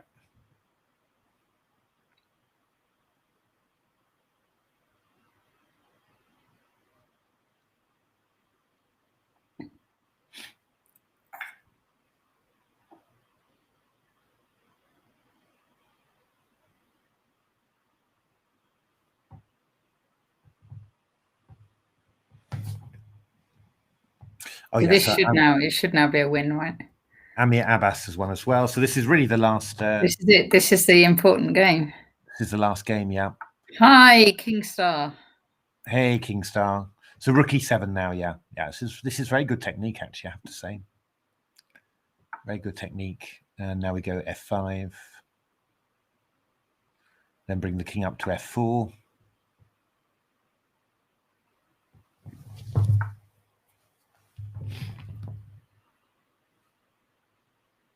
King f4 now. Yeah, but very good. Very good. No rook e6. Oh, you could have gone. Oh, no, you couldn't. Okay, and now we go, yeah, f6, I guess. Or knight e5 is another very good move. Plenty of time now for white, so yeah. Yeah. I think the knight was pinned, Coco. Yeah, yeah. I certainly thought that too. So rook e7 check, probably the simplest. That rook e1. Yeah, this is good. This is very good. Very safe technique. Not all right. Yeah, you can do really what you want here. King f5 is a very good move. Yeah, excellent. I'm just going to see how many people this affects. This will affect everyone on 3.5. It's going to affect about 10 people, I think.